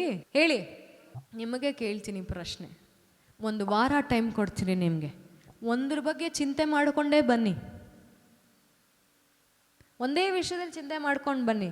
ನಿಮ್ಮ ಜೀವಿತದಲ್ಲಿ ಏನಾಗಬೇಕಂತ ಇದೆಯೋ ಆ ವಿಷಯದಲ್ಲಿ. ಭಾನುವಾರ ಮತ್ತೆ ತಿರುಗಿ ಬರ್ತೀರಾ. ಏನಾದರೂ ಬದಲಾವಣೆ ಆಗಿರುತ್ತಾ? ಪರಿಸ್ಥಿತಿಗಳಲ್ಲಿ ಆಗಿರುತ್ತಾ? ಆ ಬದಲಾವಣೆ ಏನಾದರೂ ಆಗಿದ್ರೆ ನಿಮ್ಮ ತಲೆನಲ್ಲಿ ಆಗಿರುತ್ತಷ್ಟೇ. ಅಂದುಕೊಳ್ತೀರಾ ಅಷ್ಟೇ, ಹಿಂಗಾದರೆ ಚೆನ್ನಾಗಿರುತ್ತೆ, ಹಂಗಾದರೆ ಚೆನ್ನಾಗಿರುತ್ತೆ. ಆ ಚೆನ್ನಾಗಿರುತ್ತೆ ರಿಯಾಲಿಟಿನಲ್ಲಿ ಯಾವತ್ತೂ ಬರೋದಿಲ್ಲ. ಚಿಂತಿಸುವಂಥ ಮಕ್ಕಳ ಜೀವಿತದಲ್ಲಿ ಆಶೀರ್ವಾದವು ರಿಯಾಲಿಟಿಯಾಗಿ ಬರೋದಕ್ಕೆ ಸಾಧ್ಯನೇ ಇಲ್ಲ. ಯಾರು ಚಿಂತೆ ಮಾಡದ ಹಾಗೆ ಪ್ರತಿಯೊಂದು ವಿಷಯದಲ್ಲಿ ದೇವರಿಗೆ ಕೃತಜ್ಞತಾ ಸ್ತುತಿಗಳನ್ನು, ಪ್ರಾರ್ಥನೆ, ವಿಜ್ಞಾಪನೆಗಳನ್ನು ಸಲ್ಲಿಸುತ್ತಾ ಇರುತ್ತಾರೋ ಅವರಿಗೆ ಮಾತ್ರ ಎಲ್ಲ ಗ್ರಹಿಕೆಯನ್ನು ಮೀರುವಂಥ ದೇವ ಶಾಂತಿಯು ಅವರನ್ನು ಆವರಿಸಿಕೊಂಡು ಆ ಚಿಂತೆಯಿಂದ ಧೈರ್ಯವಾಗಿ ಹೊರಬರುವ ಹಾಗೆ ಮಾಡುವಂಥದ್ದಾಗಿದೆ. ಹಲ್ಲೆಲೂಯ. ಅದಕ್ಕೆ ಫಿಲಿಪ್ಪಿನಲ್ಲಿ ನಾವು ನೋಡ್ತೀವಿ 4:6 ಯಾವ ಸಂಬಂಧವಾಗಿಯೂ ಚಿಂತೆ ಮಾಡಬೇಡಿರಿ ಎಂಬುದಾಗಿ ದೇವರ ವಾಕ್ಯ ಹೇಳುತ್ತೆ. ಹಲ್ಲೆಲೂಯ. ಯಾವ ಸಂಬಂಧವಾಗಿಯೂ ಚಿಂತೆ ಮಾಡಬೇಡ್ರಿ ಅಂದರೆ, ನಿಮ್ಮ ಸೊಂಟಕ್ಕೆ ಕಟ್ಟುವಂಥ ಆ ನಡುಕಟ್ಟನ್ನು ಮೊದಲು ನಿಮ್ಮ ತಲೆಗಳಿಗೆ ಕಟ್ಟಿಕೊಳ್ಳಿರಿ ಎಂಬುದಾಗಿ ಅರ್ಥ. ಆ ವಾಕ್ಯವೆಂಬ ಕತ್ತಿ, ಆ ವಾಕ್ಯದ ಆಶೀರ್ವಾದವನ್ನು ನಂಬಿಕೆಯಿಂದ ನಂಬಿಗಸ್ತರಾಗಿ ಮೊದಲು ನಿಮ್ಮ ತಲೆಗಳಲ್ಲಿ ಕಟ್ಟಿಕೊಂಡ್ರೆ ಆ ಸೊಂಟದ ನಡುಕಟ್ಟು ಧೈರ್ಯವಾಗಿ ಇರುವಂಥ ಸ್ಥಳದಲ್ಲೇ ಇರುತ್ತೆ. ದೇವರು ಕೊಟ್ಟಿರುವಂಥ ಅಸ್ತ್ರಗಳು ಆ ಇರುವಂಥ ಸ್ಥಳಗಳಲ್ಲಿ ಇರುತ್ತೆ. ನೀವು ಧೈರ್ಯವಾಗಿ ಮುನ್ನುಗ್ಗಿ ಉನ್ನತ ಸ್ಥಾನಕ್ಕೆ ಹೋಗಬಹುದು ಯೇಸುವಿನ ನಾಮದಲ್ಲಿ. Hallelujah, hallelujah. ಪೇತ್ರನು ಕೂಡ ಇದೇ ಮಾತನ್ನ ಹೇಳ್ತಾನೆ. ಆದುದರಿಂದ ನೀವು ಮನಸ್ಸಿನ ನಡುವನ್ನು ಕಟ್ಟಿಕೊಂಡು ಸ್ವಸ್ಥ ಚಿತ್ತರಾಗಿದ್ದು ಯೇಸು ಕ್ರಿಸ್ತನು ಪ್ರತ್ಯಕ್ಷನಾಗುವಾಗ ನಿಮಗೆ ದೊರಕುವ ಭಾಗ್ಯದ ಮೇಲೆ ನಿಮ್ಮ ನಿರೀಕ್ಷೆಯನ್ನು ಸಂಪೂರ್ಣವಾಗಿ ಇಡಿರಿ. ಹಲ್ಲೆಲೂಯಾ. ಇಲ್ಲಿ ಪೇತ್ರನು ಕೂಡ ಏನು ಹೇಳ್ತಾ ಇದ್ದಾನೆ? ನಿಮ್ಮ ಮನಸ್ಸಿನಲ್ಲಿ ನಡುವನ್ನು ಕಟ್ಟಿಕೊಳ್ಳಿರಿ. ಹಲ್ಲೆಲೂಯಾ. ಮೊದಲು ನಿಮ್ಮ ಮನಸ್ಸನ್ನು ಬಿಗಿಯಾಗಿ ಹಿಡಿದುಕೊಳ್ಳಿ. ನಿಮ್ಮ ಮನಸ್ಸಿನಲ್ಲಿರುವಂಥ ಡಿಸ್ಟ್ರಾಕ್ಷನ್ಗಳನ್ನು ತೆಗೆದುಹಾಕಿ, ಅವರ ಬಗ್ಗೆ ಇವರ ಬಗ್ಗೆ, ನನ್ನ ಗಂಡ, ನನ್ನ ಹೆಂಡತಿ, ನನ್ನ ಮಕ್ಕಳು, ಮುಂದೆ ಏನು ಹಿಂದೆ ಏನು, ಹಂಗ್ಯಾಕಾಯಿತು ಹಿಂಗ್ಯಾಕಾಯಿತು, ಇವೆಲ್ಲ ಯೋಚನೆಗಳನ್ನು ಬಿಟ್ಟು ಮೊದಲು ಸ್ವಸ್ಥ ಚಿತ್ತತೆಯನ್ನು ಎಲ್ಲಿ ತೆಗೆದುಕೊಂಡು ಬರಬೇಕು ಗೊತ್ತಾ? ನಿಮ್ಮ ಮನಸ್ಸಿನಲ್ಲಿ ತೆಗೆದುಕೊಂಡು ಬರಬೇಕು. ಈ ಮಾತನ್ನು ಯಾರು ಹೇಳ್ತಾ ಇದ್ದಾನೆ? ಅಪೊಸ್ತಲನಾದಂಥ ಪೇತ್ರನು. ಈ ಪೇತ್ರನಿಗೆ ಇದ್ದಂಥ ಮನೋಸ್ಥಿತಿಯನ್ನ ಮಾರ್ಪಡಿಸಿಕೊಂಡು ಆತನ ಹೇಳ್ತಾ ಇದ್ದಾನೆ. ಹಲ್ಲೆಲೂಯಾ. ಎಲ್ಲರಿಗಿಂತ ಜಾಸ್ತಿ ಚಿಂತೆ ಮಾಡಿದ್ದು ಪೇತ್ರ. ಅವನಲ್ಲಿ ಆಂಗ್ಸೈಟಿ ಬರುತ್ತೆ. ಯಾವಾಗ ಯೇಸು ಸ್ವಾಮಿ ನನ್ನನ್ನು ನಾನು ಒಪ್ಪಿಸಿಕೊಡ್ತೇನೆ, ನಾನು ಸತ್ತು 3ನೇ ದಿನದಲ್ಲಿ ಎದ್ದು ಬರುತ್ತೇನೆ ಅಂತ ಹೇಳಿದ್ರು, ಆಗ ಪೇತ್ರ ಹೇಳ್ತಾನೆ, ನಿನ್ನನ್ನು ಮಾತ್ರ ನಾನು ಸಾಯೋದಕ್ಕೆ ಬಿಡೋದಿಲ್ಲ, ಅದು ಯಾರೇ ಬರಲಿ. ಆಗ ಯೇಸು ಸ್ವಾಮಿ ಗದರಿಸ್ತಾರೆ, ಸೈತಾನನೇ ನನ್ನ ಎದುರಿನಿಂದ ಹೋಗು. ಯೇಸು ಸ್ವಾಮಿ ನಾನು ಸತ್ತು ಬರ್ತೇನೆ ಅಂತ ಹೇಳುವಂಥ ಮಾತಿನಲ್ಲಿ ಪೇತ್ರನಿಗೆ ಒಂದು ಚಿಂತೆ ಶುರುವಾಗುತ್ತೆ. ಯೇಸು ಸ್ವಾಮಿ ಸತ್ತ ಮೇಲೆ ನನ್ನ ಜೀವನ ಏನು? ನಾನು ಯಾರನ್ನು ಹಿಂಬಾಲಿಸಲಿ? ಇವಾಗ ನಾನು ಯಾರ ಮಾತನ್ನು ಕೇಳಿ ನನ್ನ ಜೀವನನ ರೂಪಿಸಿಕೊಡೋರು ಯಾರು? ಯೇಸು ಸ್ವಾಮಿ ಇದ್ದಷ್ಟು ದಿನಗಳಂತೂ ಊರು ಹೋಗ್ತಾ ಇದ್ವಿ, ಶುಭವಾರ್ತೆನ ಸಾರ್ತಾ ಇದ್ವಿ, ಜನರಿಗೆ ಬಿಡುಗಡೆನ ಕೊಡ್ತಾ ಇದ್ವಿ, ಅಷ್ಟೇ ಬಲವಾಗಿ ನಾವು ದೆವ್ವಗಳನ್ನು ಬಿಡಿಸುತ್ತಾ ರೋಗಗಳನ್ನು ವಾಸಿ ಮಾಡ್ತಾ ಬರ್ತಾ ಇದ್ವಿ. ಆದರೆ ಯೇಸು ಸ್ವಾಮಿನೇ ಇಲ್ಲದೆ ಹೋದರೆ, ಯೇಸು ಸ್ವಾಮಿನ ಸತ್ತು ಹೋದರೆ ನಾನೇನು ಮಾಡೋದಕ್ಕೆ ತಾನೇ ಸಾಧ್ಯ? ಈಗೇನೋ ಯೇಸು ಸ್ವಾಮಿ ಇದ್ದಾರೆ, ನನ್ನಲ್ಲಿ ಏನೋ ಸೂಪರ್ ನ್ಯಾಚುರಲ್ ಪವರ್ ಇದೆ. ಯೇಸು ಸ್ವಾಮಿ ಸತ್ತು ಹೋದ ಮೇಲೆ ನಾವೆಲ್ಲ ದೆವ್ವಗಳನ್ನು ಬಿಡಿಸೋದು ಹೇಗೆ? ಜನರಿಗೆ ರಕ್ಷಣೆ ಆಗೋದು ಹೇಗೆ? ಜನರಿಗೆ ಸತ್ಯ ಗೊತ್ತಾಗೋದು ಹೇಗೆ ಅಂತ ಚಿಂತೆ ಮೊದಲು ಪೇತ್ರನಲ್ಲಿ ಬಂತು. ಆ ಯೋಚನೆ ಮಾಡಿದಂಥ ಪೇತ್ರ ಹೇಳ್ತಾನೆ, ನಾನು ಮಾತ್ರ ನಿನಗೆ ಸಾಯೋದಕ್ಕೆ ಬಿಡೋದಿಲ್ಲ. ಅವನನ್ನು ಯೇಸು ಸ್ವಾಮಿ ಗದರಿಸ್ತಾನೆ. ಯಾಕೆ ಗೊತ್ತಾ? ಅವತ್ತು ಅವನ ತಲೆಯನ್ನು ಆಳ್ವಿಕೆ ಮಾಡಿದಂಥ ಕುಟ್ಟಿ ಸೈತಾನ್ ಯಾರು ಗೊತ್ತಾ? ಚಿಂತೆ, ದುರಾತ್ಮ. ಇದು ದುರಾತ್ಮ. ಚಿಂತೆ ನಿಮ್ಮನ್ನು ತಿಂದು ಬಿಡುತ್ತೆ. ಹೆಂಗೆ ಗೊತ್ತಾ? ನಿಮ್ಮ ಸಮಯಗಳನ್ನು ತಿಂದು ನಿಮ್ಮನ್ನು ತಿನ್ನುತ್ತೆ. ನಿಮಗೆ ಸಿಗಬೇಕಾಗಿರುವಂಥ ಆಶೀರ್ವಾದಗಳು ನೋಡಿ, ನಿಮಗೆ ನಾಳೆ ಆಶೀರ್ವಾದ ಇಟ್ಟಿರ್ತಾರೆ ಆ ಡೇಟ್ನಲ್ಲಿ, ನೀವು ಮಾತ್ರ ಪ್ರಾರ್ಥನೆ ಮಾಡೋದು ಬಿಟ್ಟು, ವಾಕ್ಯ ಓದೋದು ಬಿಟ್ಟು, ಏನಕ್ಕೆ ಹಿಂಗಾಯಿತು, ನಾನೇನು ಮಾಡಬೇಕು, ಆಶೀರ್ವಾದನ ದಾಟಿಕೊಂಡು ಹೋಗ್ತೀರಾ ನೀವು ಹೊರತು ನಾಳೆ ದಿನದಲ್ಲಿ ಅದು ನಿಮ್ಮ ಬಳಿ ಬರೋದಿಲ್ಲ. ನೀವು ನಡುವನ್ನು ಕಟ್ಟಿಕೊಂಡು ಧೈರ್ಯವಾಗಿ ಮೊದಲು ಮುನ್ನೋಗಬೇಕಂದ್ರೆ ಚಿಂತೆ ಮಾಡೋದನ್ನು ಬಿಡಬೇಕು. ಅಡವಿಯಲ್ಲಿರುವಂಥ ಹೂವುಗಳಿಗೆ ಅಲಂಕಾರ ಮಾಡಿದಂಥ ದೇವರು, ಆಕಾಶದಲ್ಲಿ ಹಾರಾಡುವಂಥ ಪಕ್ಷಿಗಳಿಗೆ ಊಟವನ್ನು ಕೊಡುವಂಥ ದೇವರು ನಿಮ್ಮ ಅಗತ್ಯತೆಗಳನ್ನು ಇನ್ನೂ ಹತ್ತಿರದಿಂದ ನೋಡಿ ನಿಮ್ಮ ಅಗತ್ಯತೆಗಳನ್ನು ಪೂರೈಸುವಂಥವನಾಗಿದ್ದಾನೆ. ನಿಮಗೆ ಏನು ಬೇಕು ಅನ್ನೋದು ನನ್ನ ತಂದೆಯಾದ ದೇವರಿಗೆ ಗೊತ್ತು ಎಂಬುದನ್ನು ಯೇಸು ಸ್ವಾಮಿ ತಾನೇ ಸ್ಪಷ್ಟಪಡಿಸಿದ್ದಾರೆ. ಹಾಗಾಗಿ ನೀವು ಚಿಂತೆ ಮಾಡುವಂಥ ಅವಶ್ಯಕತೆ ಇಲ್ಲ. ನಾಳೆಗೆ ಏನು ಬೇಕು, ನನ್ನ ಕುಟುಂಬ ಸರಿ ಹೋಗೋಕ್ಕೆ ಏನು ಬೇಕು, ಏನು ಬೇಡ. ನೀವು ದೇವರ ಪಾದ ಸನ್ನಿಧಾನದಲ್ಲಿ ಕುತ್ಕೊಳ್ಳಿ ಸಾಕು. ನೀವು ಮೊದಲು ದೇವರ ರಾಜ್ಯಕ್ಕಾಗಿ ತವಕಪಟ್ರೆ ಅದರ ಹಿಂದೆ ದೇವರು ನಿಮಗೆ ಕೊಟ್ಟಿರೋದನ್ನ, ನೀವು ಬೇಕಂದಿರೋದನ್ನ ಎಲ್ಲವನ್ನ ಸೇರಿ ದೇವರು ನಿಮಗೆ ಕೊಡುವಂಥವನಾಗಿದ್ದಾನೆ. ಹಲ್ಲೆಲೂಯಾ. ಚಿಂತೆ ಮಾಡದೆ ಇರುವವರು ಮಾತ್ರ ನಡುವನ್ನ ಕಟ್ಟಿಕೊಂಡು ತಮ್ಮ ಮನಸ್ಸನ್ನು ಸಿದ್ಧ ಮಾಡಿಕೊಂಡು ದೇವರು ಕೊಟ್ಟಿರುವಂಥ ಉನ್ನತ ಸ್ಥಾನಕ್ಕೆ ಹೋಗೋದಕ್ಕೆ ಸಾಧ್ಯ. ಇನ್ನು ಸರಳವಾಗಿ ನಿಮಗೆ ಅರ್ಥವಾಗುವಂಥ ರೀತಿಯಲ್ಲಿ ಹೇಳ್ತೇನೆ, ಕೇಳಿ. 1 ಅರಸುಗಳು 18ನೇ ಅಧ್ಯಾಯದಲ್ಲಿ ನಾವು ನೋಡ್ತೇವೆ. ಇಲ್ಲಿ ಎಲಿಯನ ಪರಿಚಯ ನಮಗಾಗುತ್ತೆ. ಎಲಿಯನ ಪರಿಚಯ ಆದ ನಂತರ ಕೊನೆಯ ವಚನ ಗಮನವಿಟ್ಟು ಕೇಳಿ. ಯೆಹೋವನ ಹಸ್ತವು ಎಲಿಯನ ಸಂಗಡ ಇದ್ದದ್ದರಿಂದ ಅವನು ನಡು ಕಟ್ಟಿಕೊಂಡು ಆಹಾಬನ ಮುಂದೆ ಓಡುತ್ತಾ ಆಹಾಬನ ಮುಂಚಿತವಾಗಿ ಎಲ್ಲಿ ಸೇರ್ತಾನೆ ಆತನು? ಇಸ್ರೇಲಿಗೆ ಸೇರ್ತಾನೆ. ಇಲ್ಲಿ ಏನು ನಡೀತಾ ಇದೆ ಎಂಬುದಾಗಿ 2 ನಿಮಿಷದಲ್ಲಿ ಹೇಳಿ ಮುಗಿಸ್ತೇನೆ. ಇದಕ್ಕಿಂತ ಮುಂಚಿತವಾಗಿ ಏನು ನಡೆಯುತ್ತೆ ಅಂದರೆ, ಆ ಕರ್ಮೇಲ್ ಬೆಟ್ಟದಲ್ಲಿ ನಿಜವಾದಂಥ ದೇವರು ಯೆಹೋವನೋ ಇಲ್ಲ ಬಾಳೋಣ ಎಂಬುದಾಗಿ ಪರೀಕ್ಷೆ ನಡೆಯುತ್ತೆ. ಆ ಪರೀಕ್ಷೆಯಲ್ಲಿ ಎಲಿಯನ ಪ್ರಾರ್ಥನೆಗೆ ದೇವರು ಉತ್ತರ ಕೊಟ್ಟು ಇಲ್ಲಿರುವಂಥ ಎಲ್ಲ ಜನರಿಗೆ ಸ್ಪಷ್ಟಪಡಿಸುತ್ತಾರೆ, ನಾನೇ ನಿಜವಾದಂಥ ದೇವರು. ಅದಕ್ಕೂ ಏನು ಸಂಬಂಧ? ಚಿಂತೆ ಮಾಡದೇ ಇರೋದಕ್ಕೂ ಇಲ್ಲಿ ಎಲಿಯನು ಆಹಾಬನಿಗಿಂತ ಮುಂಚೆ ನಡುಕಟ್ಟನ್ನು ಕಟ್ಟಿಕೊಂಡು ಓಡಿದ್ದಕ್ಕೂ ಏನು ಸಂಬಂಧ? ಪ್ರೀತಿಯುಳ್ಳ ದೈವ ಮಕ್ಕಳೇ, ಹೇಳುವುದನ್ನು ಗಮನವಿಟ್ಟು ಕೇಳಿ. ಯಾವಾಗ ತಂದೆಯಾದ ದೇವರು ಎಲಿಯನಿಗೆ ನೀನಿರುವಂಥ ಸ್ಥಳವನ್ನು ಬಿಟ್ಟು ಯೋರ್ದಾನ್ ಹೊಳೆಲ್ಲ ಆಚೆ ಇರುವಂಥ ಕೆರೆತ್ ಹಳ್ಳಕ್ಕೆ ನೀನು ಹೋಗಿ ಅಲ್ಲಿ ಅಡಗಿಕೋ, ಯಾಕಂದರೆ ನಾನು ಹೇಳುವ ತನಕ ಮತ್ತೆ ಇಲ್ಲಿ ಮಳೆ ಬರೋದಿಲ್ಲ. ಸೊ ಈಗ ಬರಗಾಲ ಬರೋದಕ್ಕೆ ಹೊರಟಿದೆ. ಇವರು ವಿಗ್ರಹಾರಾಧನೆ ಮಾಡುತ್ತಿರೋದ್ರಿಂದ ನನ್ನ ಕೋಪ ಇವರ ಮೇಲೆ ಬಂದಿರೋದ್ರಿಂದ ಬರಗಾಲ ಬಂದಿದೆ. ನೀನೇನು ಮಾಡಬೇಕಂದ್ರೆ ಎಲಿಯನೇ, ಇರುವಂಥ ಸ್ಥಳವನ್ನು ಬಿಟ್ಟು ಕೆರೆತ್ ಹಳ್ಳಕ್ಕೆ ಹೋಗಿ ಅಡಗಿಕೋ. ಗಮನವಿಟ್ಟು ಕೇಳಿ. ಅಲ್ಲಿ ಇರುವಂಥ ನೀರು ನಿನಗೆ ಪಾನವಾಗಿರುವುದು. ನಿನಗೆ ಆಹಾರ ತಂದು ಕೊಡಬೇಕೆಂದು ನಾನು ಕಾಗೆಗಳಿಗೆ ಆಜ್ಞಾಪಿಸಿದ್ದೇನೆ. ಹಲ್ಲೆಲೂಯಾ. ಒಂದು ಸಾರಿನೂ ಕೂಡ ಯೋಚನೆ ಮಾಡದ ಹಾಗೆ ಎಲಿಯನು, ಹೇಗಪ್ಪ ಕಾಗೆಯಿಂದ ದೇವರು ನನಗೆ ಊಟ ಕೊಡ್ತಾರೆ, ಕಾಗೆ ನನಗೆ ಮಾಂಸವನ್ನಾದರೂ ಕೊಡೋದಕ್ಕೆ ಸಾಧ್ಯನಾ? ಮಾಂಸ ಬಿಡು, ರೊಟ್ಟಿಯನ್ನಾದರೂ ಕೊಡೋದಕ್ಕೆ ಸಾಧ್ಯನಾ?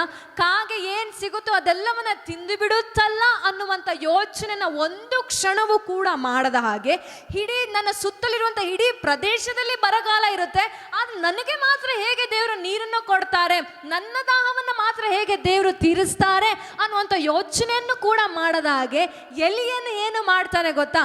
ದೇವರು ಹೇಳಿದ ಮಾತಿನ ಮೇರೆಗೆ ಆ ಸ್ಥಳವನ್ನು ಬಿಟ್ಟು ತಂದೆಯಾದ ದೇವರು ಹೇಳಿದಂಥ ಕೆರೆತ್ ಹಳ್ಳದಲ್ಲಿ ಹೋಗಿ ಅಡಗಿಕೊಳ್ಳುತ್ತಾನೆ.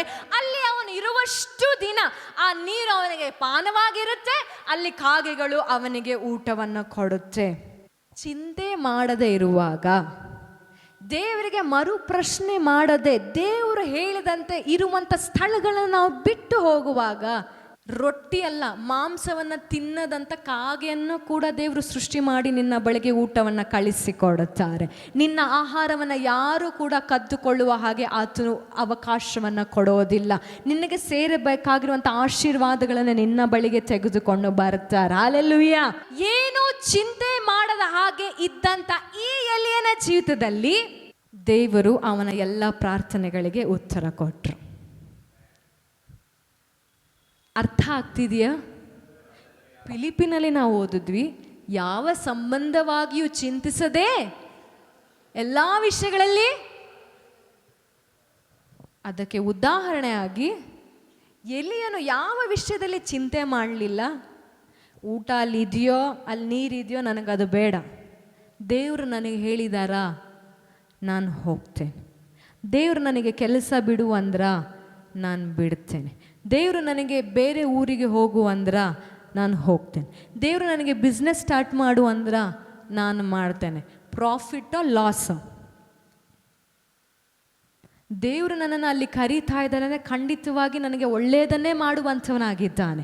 ನನಗೆ ಕೆಟ್ಟದನ್ನು ಆಗೋದಕ್ಕೆ ಮಾತ್ರ ಆತನ ಅವಕಾಶ ಕೊಡೋದಿಲ್ಲ. ಚಿಂತೆ ಮಾಡದ ಹಾಗೆ ಎಲಿಯನು ದೇವರಿಗೋಸ್ಕರ ದೇವರು ಹೇಳಿದಂಥ ಜಾಗಕ್ಕೆ ಹೋಗಿದ್ದಕ್ಕೆ ಅವನಿಗೆ ಬೇಕಾದಂಥ ಆಹಾರ ಅಲ್ಲೂ ಸಿಕ್ತು, ಚಾರಪ್ತ ವಿಧವೆಯ ಮನೆಯಲ್ಲೂ ಸಿಕ್ತು, ಬರಗಾಲ ಮುಗಿಯೋ ತನಕ.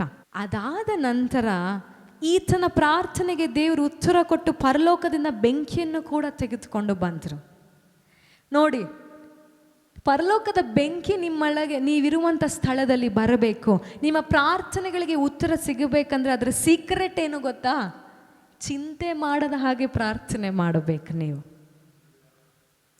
ಯಾವಾಗ ಈತನು ಚಿಂತೆ ಮಾಡದ ಹಾಗೆ ಪ್ರಾರ್ಥನೆ ಮಾಡಿದನೋ, ಯಾವುದೇ ಡೌಟ್ ಇಲ್ಲದ ಹಾಗೆ ಆತನು ದೇವರಿಗೆ ಹೇಳ್ತಾರೆ, ಆತನಿಗೆ ಮೊರೆ ಇಡ್ತಾನೆ, ತಂದೆಯೇ ನೀನೇ ನಿಜವಾದ ದೇವರಂತ ನನಗೆ ಗೊತ್ತು.